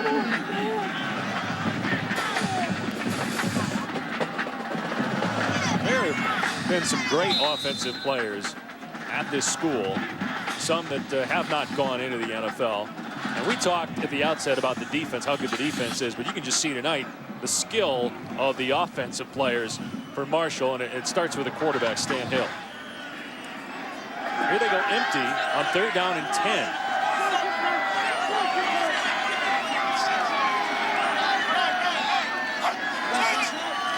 Hill with a quick throw and a good stick by Deontay Henry, pushing Davis out of play. They wanted a late hit, but won't get it.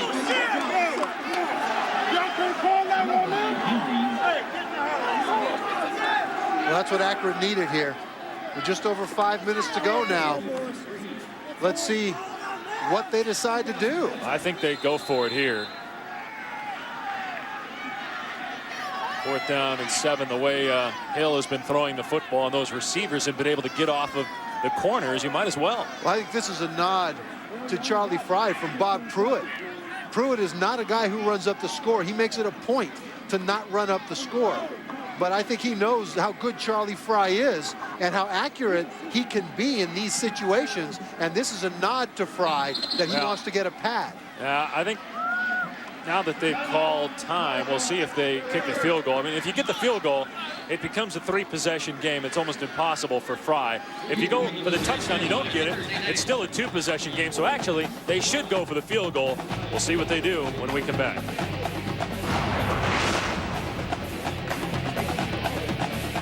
Every great story starts with a great adventure.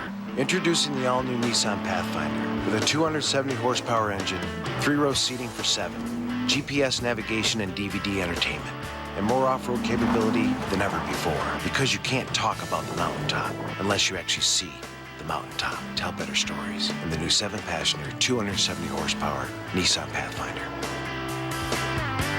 Lease the new 7-passenger Nissan Pathfinder with a special introductory rate. ESPN puts the spotlight on the highlight with ESPN 25 The Book, which includes a bonus DVD of classic SportsCenter commercials. ESPN 25 The Book, available now. Introducing the new cinnamon stick from Dunkin' Donuts. A warm, sweet, delicious way to top off your morning or afternoon. Dunkin' Donuts. Bring yourself back. My fellow Americans, a vote for me is a vote for Chevy. With the biggest lineup of vehicles on the road, everybody wins. Let's make him say monkey. The word is out. Now get big cash back or low APR financing for qualified buyers on a new 2004 Chevy Impala. That's big cash back or low APR on a 2004 Chevy Impala. Did you register to vote? For what? Oh my.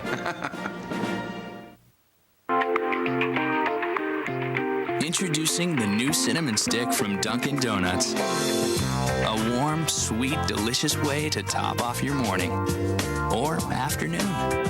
Dunkin' Donuts. Bring yourself back. ESPN2's College Football Primetime. Brought to you by Taco Bell. Think outside the bun. Marshall's field goal kicker, Ian O'Connor, is 0 for 2, but they do need to kick the field goal, make it a 3-possession game here. Marshall leading by 14, trying to stay undefeated, get back to a bowl game after missing the postseason last year despite 8 wins. 27-yard field goal attempt for O'Connor. That nearly got blocked. And he misses again. He's 0 for 3. Akron still with a chance to get back into the game. Well, that's why I think the hesitation was there from Pruitt.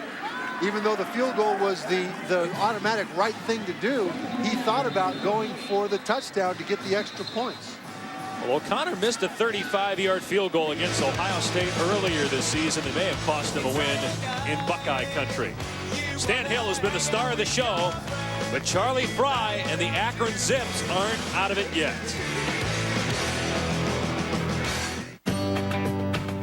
Here's to the beginning, a chance to carve out a new path. For this time will be different.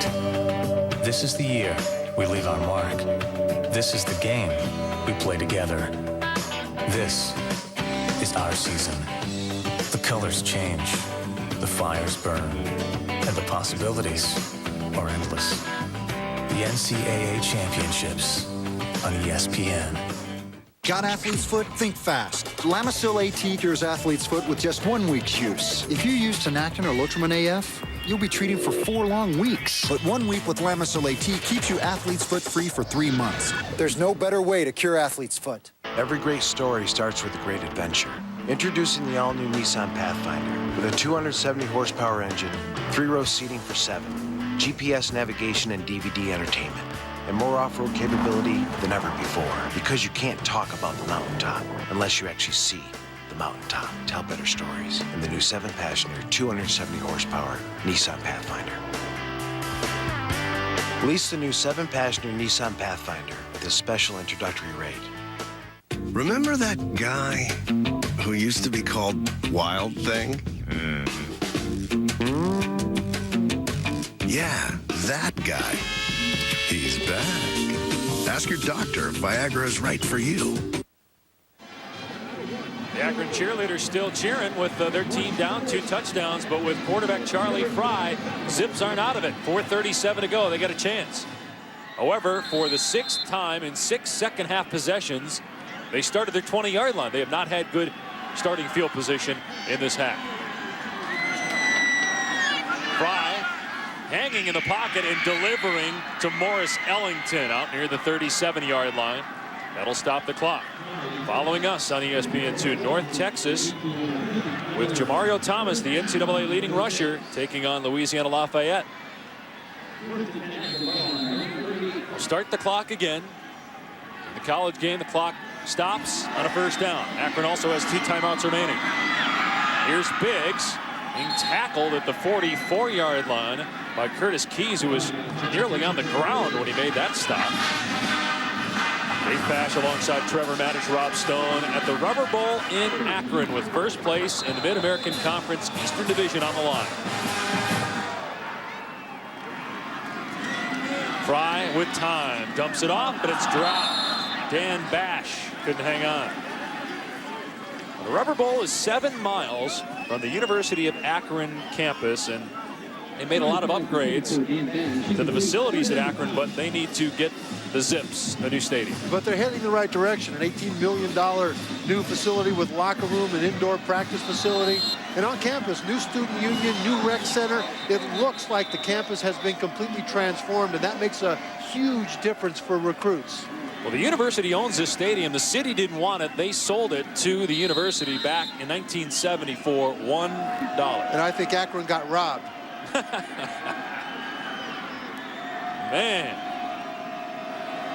3rd down and 4. Fry with time, finding Biggs, and he can't slip the tackle, and he's a yard shy of the 1st down. Good open field stop by Terrell. Now Akron has to go on 4th down and about a yard. They get up there quickly. Marshall's not ready. Fry probably just going to snap and go forward, which he does, and he gets the 1st down. That was a good decision there by J.D. Brookhart, catching Marshall off guard. Well, the rule is that the officials have to give the defense reasonable time to get set, but they don't have to give the defense all day long to get set. Brookhart with a heads-up call there. Still plenty of time. 3.5 to go. Akron with 2 timeouts left. Down 2 scores. And Fry's pass caught by Hickson. And then he's dropped by 3 Marshall defenders. Gain of 9 on the play. Lost his hat. Hickson lost his lid on that play. And that will allow them to stop the clock without Akron having to call for time. David and Sally, the parents of Charlie Fry, watching on Charlie Friday here in Akron. I'll tell you what they saw was Jonathan Goddard spin inside the right tackle and get there just too late. Fry got rid of the ball before Goddard could put the hit on it. There's another injured player at the 45-yard line. It might still be Hickson that's down. He got up and then, yep, it's Hickson. Got up and then went back down to one knee. Which is a good thought. He got hit hard enough for his helmet to pop off. This is their best receiver, number 23 now. He's exposed when he reaches up to catch the ball, but then he's able to cover up again. And I think that's the shot. He got a face mask in the back of the helmet, hard enough to get that helmet knocked off.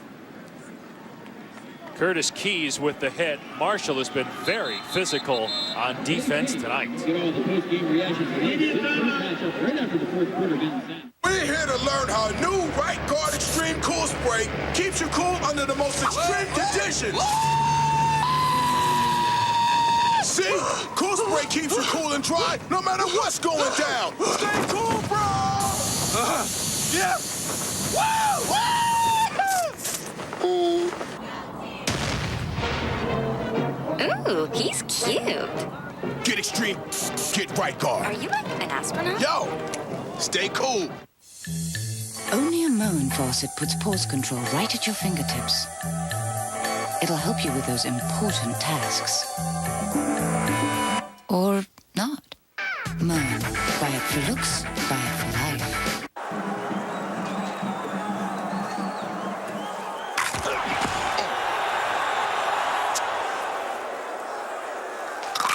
Huddle around some Tostitos chips and dip and grab some college football on ESPN. If you have great credit, shouldn't you get a better rate when you refinance? At eLoan you do. We process your loan differently, online. That costs less, so you get a great rate with no lender fees. Apply today at eLoan.com. Closed caption for selected programming is brought to you by Skechers Work Footwear. Skechers Work Footwear. Footwear that plays as hard as it works. Boots, Oxford's Athletics. Footwear you want to wear that meets all safety standards. Skechers Work, made to last. Akron's best receiver, Dominic Hickson, shaken up on the last play. Charlie Fry certainly would like to have Hickson for this final 3.5 minutes, and Fry certainly can get it done. There's enough time, and Fry would love to make it truly his day. He's got to get him within 7 first, and here he goes. He has a 31-yard rushing touchdown already tonight, and he stops the clock there on that run. Well, there are almost 24 scouts here from the NFL to watch him. The mechanics, such as throwing the ball, speed, able to run, those are mechanics. The intangibles are what they're even more interested in, leadership in a comeback. As we hit the 3-minute mark, he delivers again, and Hickson's back in the game inside the 20 to the 19-yard line. That'll stop the clock again. That's one of the beauties of college football, the fact that the clock stops to move the chains. North Texas and Louisiana Lafayette coming up next on ESPN2. Fry trying to get his team within 7. Then either an onside kick or they got to stop him on defense. Here's Ringer, the backup running back, taking it inside the 15 to the 12-yard line. Tackled by Williams. Pass complete to Ringer. Fry's working the field. He's doing it scrambling. He's hitting the spaces between the zones. Marshall has too many people on the field. They throw the flag, and that'll stop the clock. Another mistake by Marshall. They had 12 guys on the field. They could not get that extra defender off the field in time. Well, if the offense doesn't run in a new personnel group, the defense doesn't have the wherewithal from the officials to do this. Top of your screen, right of your screen, guys running off, and he's doing it in a lackadaisical fashion. Note that the offense is set. Now, if the offense ran on somebody else, the defense would be allowed time to do that. Because the offense did not, they can snap the ball as fast as they want. It's either 12 men on the field or illegal substitution. Regardless, it's a penalty against Marshall. It'll move the football to the 6-yard line. Here's the call. Substitution infraction on the defense. 12th player was running off the field. 5-yard penalty. First down. And more than that, it stops the clock and allows the Akron offense to get reset. 6th penalty for Marshall. Today, just 1 called on Akron. It is Fry time for the Zips. Can he get him into the end zone, get Akron within 7, and then can the Zips get the ball back to see if he can do it again?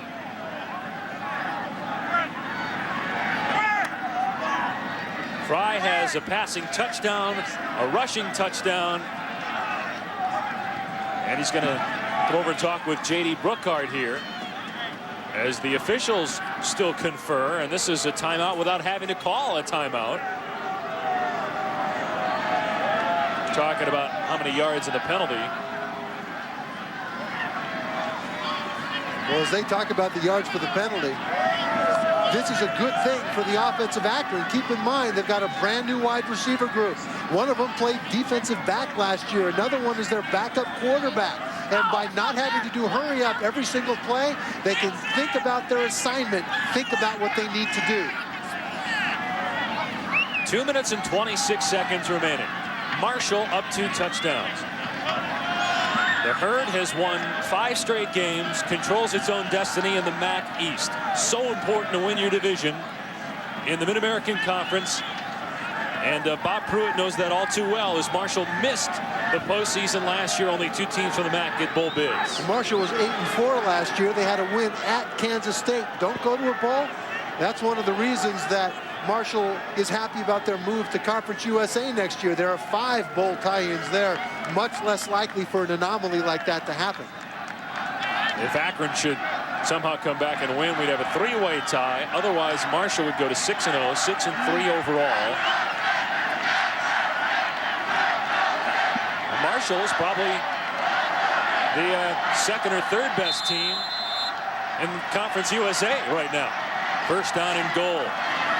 Fry pumping a couple of times and finding a wide open Montgomery. Touchdown Akron.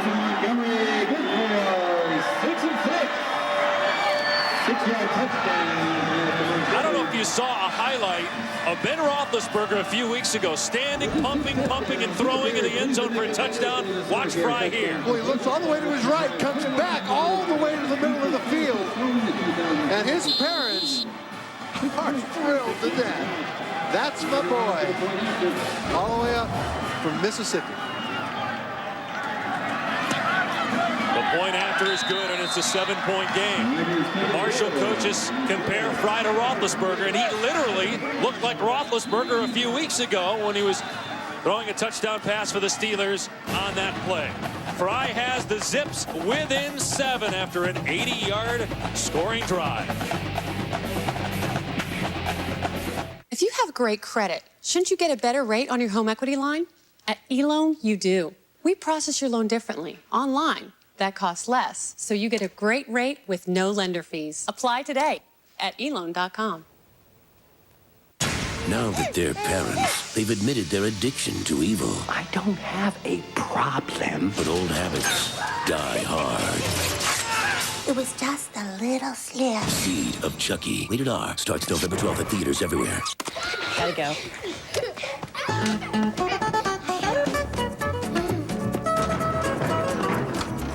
For those who never quit, the battery that never quits. Energizer. Keep going. Only a Moen faucet puts pause control right at your fingertips. It'll help you with those important tasks. Or not. Moen. Buy it for looks, buy it for life. Second touchdown pass for Charlie Fry tonight. 3rd touchdown overall, including a 31-yard rushing score. Coming up following our game, we'll take you to North Texas and Louisiana Lafayette here on ESPN2. A lot of time left in this one. 2:18 to go. Akron down 7. They will likely onside kick They still have 2 timeouts remaining, even if they don't recover. I tell you, there's a lot of people in his hometown about an hour and a half from here. His parents drove on in. A lot of fans saw him in high school, are here to see if they can get this onside kick and give Charlie Fry another shot to tie this game.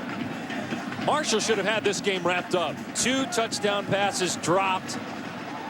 There was a running back that fumbled the ball on the 1-yard line. Bob Pruitt's team should have this game won. Also 3 missed field goals by the Thundering Herd in this game. Swiger, the 25-year-old former walk-on, is ready for the onside kick, but now we have a timeout called by Akron. They have to blow a timeout. Let's go to Reese in the studio. Reese? All right, Dave, some of you might be looking for the Sun Belt battle between North Texas and Louisiana Lafayette. David Schexnayder can't handle the snap on the punt, the mean green all over it, and that gives an opportunity for the nation's leading rusher to cash in. The miscue, Jamario Thomas, the freshman, untouched by the Raging Cajuns. North Texas up 7-0 early. We'll get you to that game as soon as you guys are done. So 7-0 there. 28-21 is the score here. Let's check in with Rob Stone on the sideline.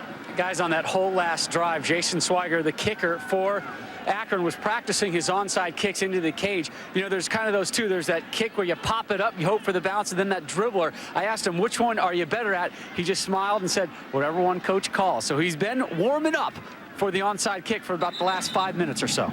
Well, Swiger was cut 3 times by ex-Akron coach Lee Owens. He tried to walk on 3 times, got cut, then he finally made the team and then earned a scholarship. And he's 25 years old, a junior, second team All-MAC last year.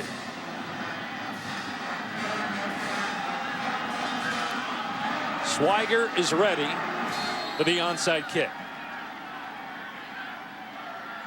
It's got to go 10 yards before Akron can touch it. And it's touched by Marshall, that Akron gets it at the 48-yard line. How about Jason Swiger?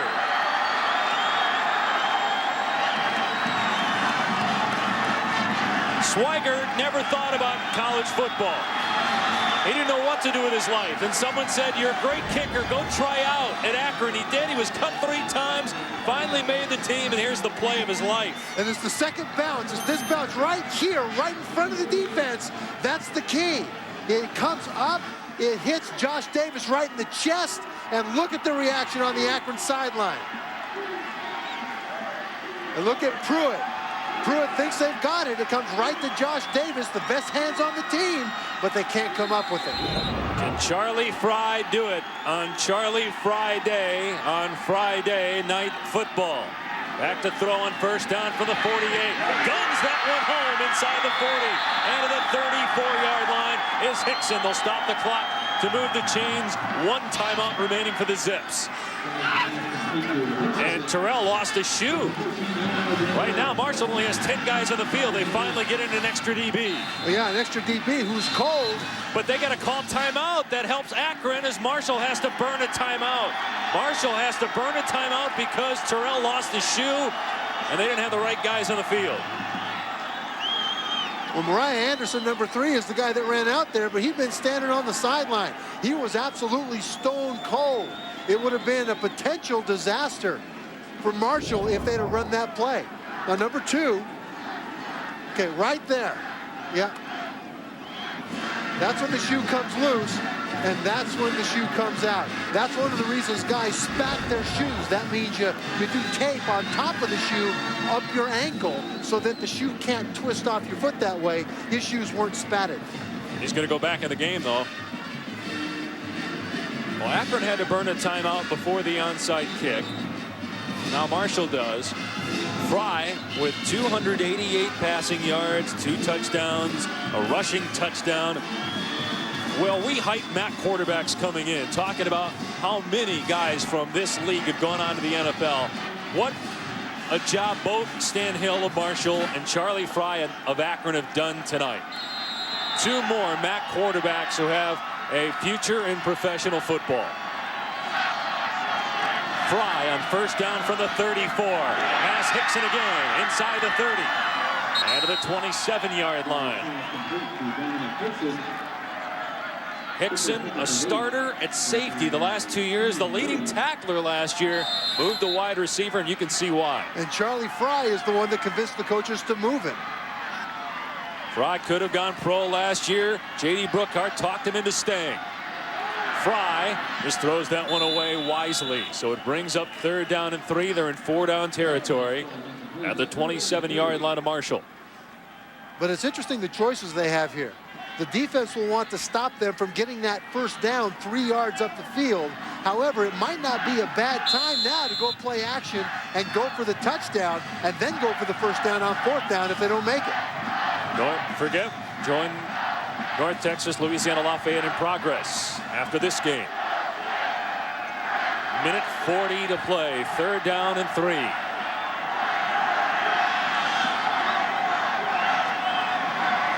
Here comes a blitz. Fry gets away from Goddard.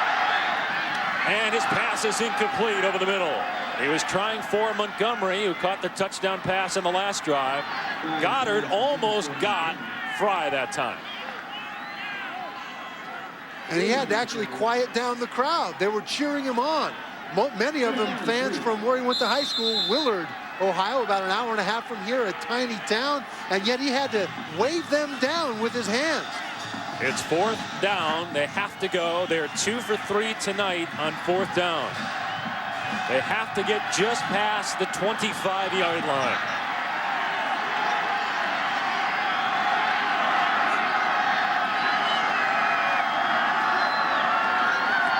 Here comes the blitz. It's picked up. Fry trying to buy time.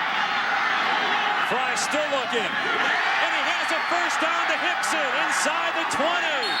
That'll stop the clock.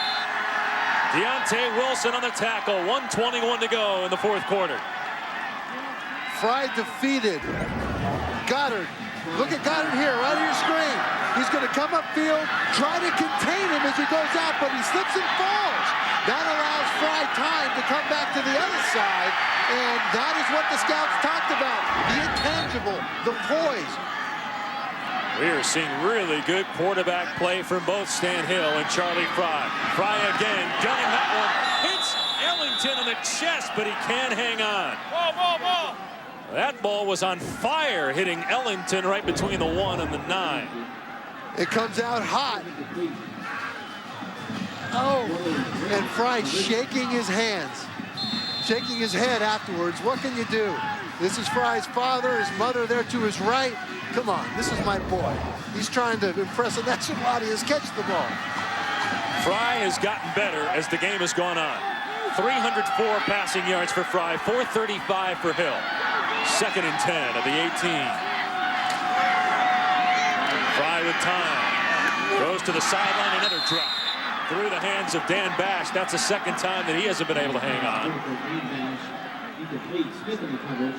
A lot of missed opportunities on both sides in terms of drop balls. A couple of touchdowns dropped by Marshall. You know, it's not raining, but it has been raining in the last couple of days. This turf has absorbed a lot of moisture, and those gloves that they wear are almost slick when there's a slight amount of moisture. Stay tuned. The top running back in the nation, at least statistically, Jamario Thomas, comes your way for North Texas next against Louisiana Lafayette. 3rd down and 10 at the 18-yard line.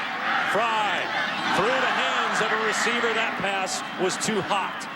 Ellington, again, the intended wideout. And it's 4th down and 10. Akron's 3 out of 4 on 4th down, but they got to get 10 yards. And could be Fry's last opportunity. 4 straight incompletions. And Akron is going to call its final timeout. Let's go to Rob Stone on the sideline. Now, guys, Charlie Fry just came over talking to his head coach, J.D. Brookhart, saying one name. Give me Hickson. Just give Hickson the play so I can throw it to him. He's obviously very upset about these drop balls lately. He's gunning it. Guys are dropping him. One last chance, perhaps. 4th down and 10 for Akron, coming up down by 7. As you can see, the phones never stop ringing here at Safe Auto Insurance Company. Right this minute, people just like you are calling and getting car insurance while they wait. Truth is, many offensive line has risen to the occasion. The backs are chipping Jonathan Goddard and keeping him away from Fry. The 154th play of the game, the most important one. 4th down and 10. Fry trying to keep the Zips alive, trying to buy some time again. Being chased by Martin, and then just lobbing to the end zone. There's a man there. No signal yet. Touchdown! Touchdown! Akron! Jason Montgomery.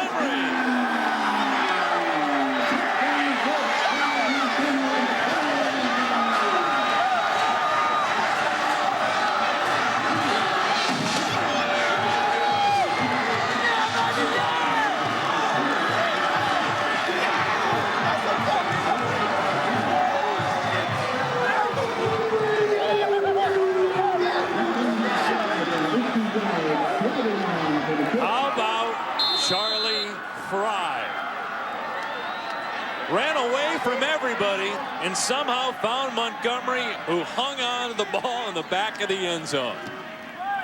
The all-important extra point is good, and we are tied at 28. The NFL scouts knew about Charlie Fry, and now America does on Friday Night Football. 4th and 10, last opportunity. Now nobody's open. And so he uses that magical ability to buy time with his scramble, and being chased, throws it up high enough that Montgomery can wait for it in the very corner of the end zone. Foot gets down, ball is secured, touchdown. And look at J.D. Brookhart, proud of the man that he convinced to come back for his senior year. David and Sally Fry making the trip from Willard, Ohio, home of about 6,000 people, and they're probably all here still, even though most of the fans have left, thinking the Zips are out of it, down 28-14 with 3.5 minutes left in the game. But this one's not over. Stan Hill, 435 yards, 3 touchdowns, 45 seconds. 45 seconds remaining. There are the overtime rules. Should we get there? Well, this game ain't over with the way Marshall has been able to throw the football tonight.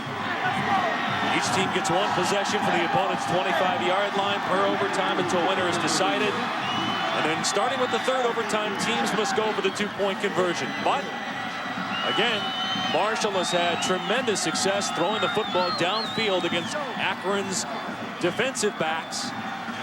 Right, we've got 2 outstanding quarterbacks on this field, not just 1. Marshall's field goal kicker is also over 3, but how about this? Swiger kicks it out of bounds, and Marshall will get the start at the 35-yard line. There's a gift. And Stan Hill will take it. How about that? Well, he had been kicking it out of the end zone. The ball at the 35-yard line. 1st down. Let's go to Reese Davis. Dave, as soon as you guys are done with this barn burner, we'll take you down to Lafayette. North Texas taking on Louisiana Lafayette and the Mean Green. Scott Hall keeping it himself. North Texas on top. Louisiana Lafayette 14-0. We'll get you to that game as soon as you're done at the Rubber Bowl. All right, Reese, 45 seconds remaining. Marshall from the 35-yard line.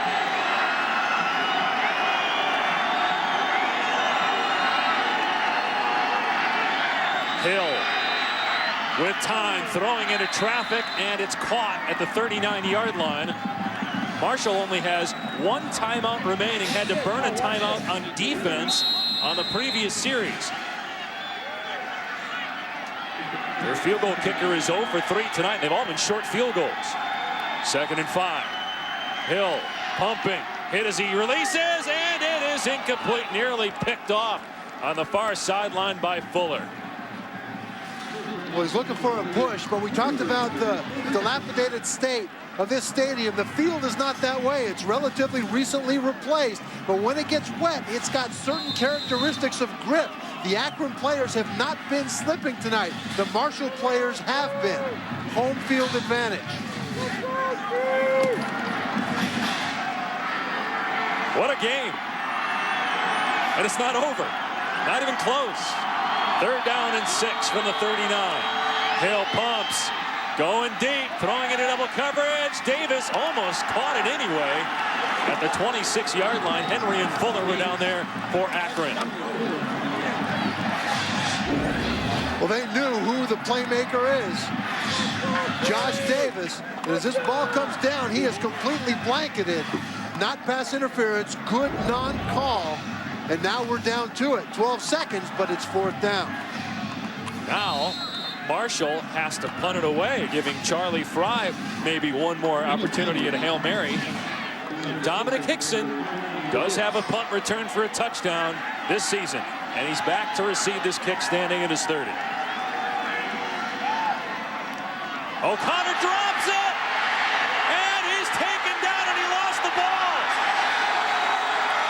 That stops the clock with 6 seconds left. Akron can kick a field goal and win the game. If Marshall loses this game, it'll be because of special teams. O'Connor with 3 missed field goals, and now this. Let's check in with Rob on the sideline. Guys, there may be a reason for that drop. I was standing next to Ian O'Connor, who was warming up, taking field goals, figuring that's what he was going to be called for. He was not aware that the team was in punt form. He was in a full 50-yard sprint to get out onto the field in time to take that snap, the punt. Wow. Well, when you kick field goals, you're not warming your hands up.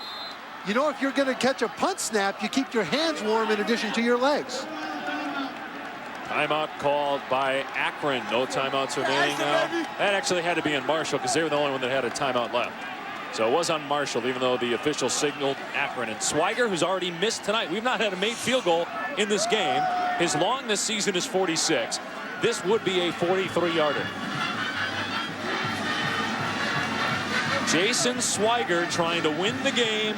Akron was down 28-14 with 3.5 minutes left. Now the Zips have a chance to win the game in regulation, thanks in part to this great catch by Montgomery.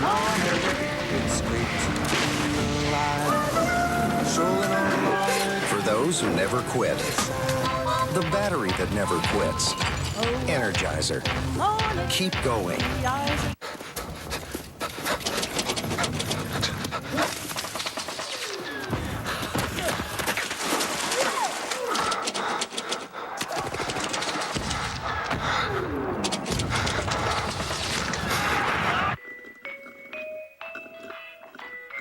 Recruit your buddies on Pathway to Glory, the wireless online multiplayer war game, only on the Engage QD. Rated T for teen. Engage. Anyone, anywhere. The Eastern Division lead in the MAC on the line. Akron can make it a 3-way tie if Jason Swiger can hit this 43-yard field goal. Akron was down 14 points 3.5 minutes ago. This for the win.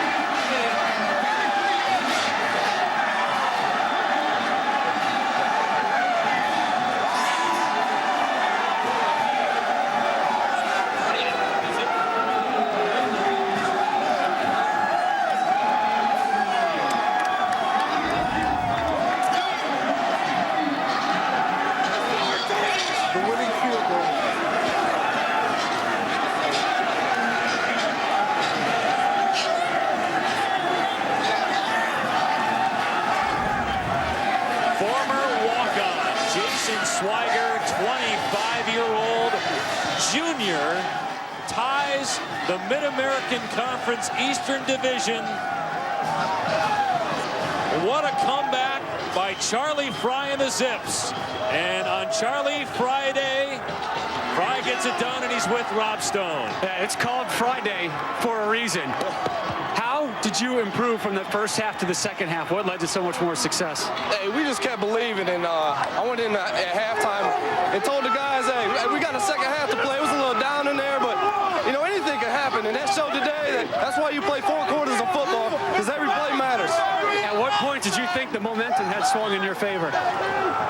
You know, late in the fourth quarter, I think when I hit Hicks or Jason on that slant pattern for a touchdown, we were down by 7. And then we got the onside kick. I mean, I just thank God that he puts us in this position, and we just love him with all our heart. And, hey, things happen. You've played a lot of football. Anything ever like this in your career? I've been on the flip side of it. You know, we've been beat by a Hail Mary once, and, you know, we've been beat last year by 2 last-second field goals, but, hey, it's so much better on this side of it. Congratulations. Go celebrate. Hey, thanks a lot.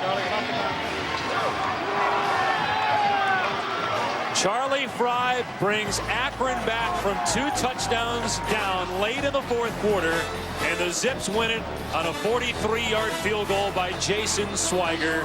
Final score 31-28 Akron. For Trevor and Rob, I'm Dave Pash. North Texas and Louisiana Lafayette coming up next on ESPN2.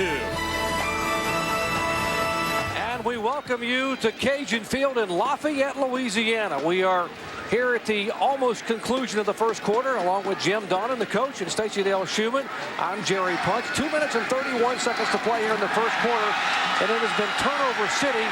We'll explain what's happened with the points, and a great completion upfield by North Texas down to about the 3-yard line to Johnny Quinn.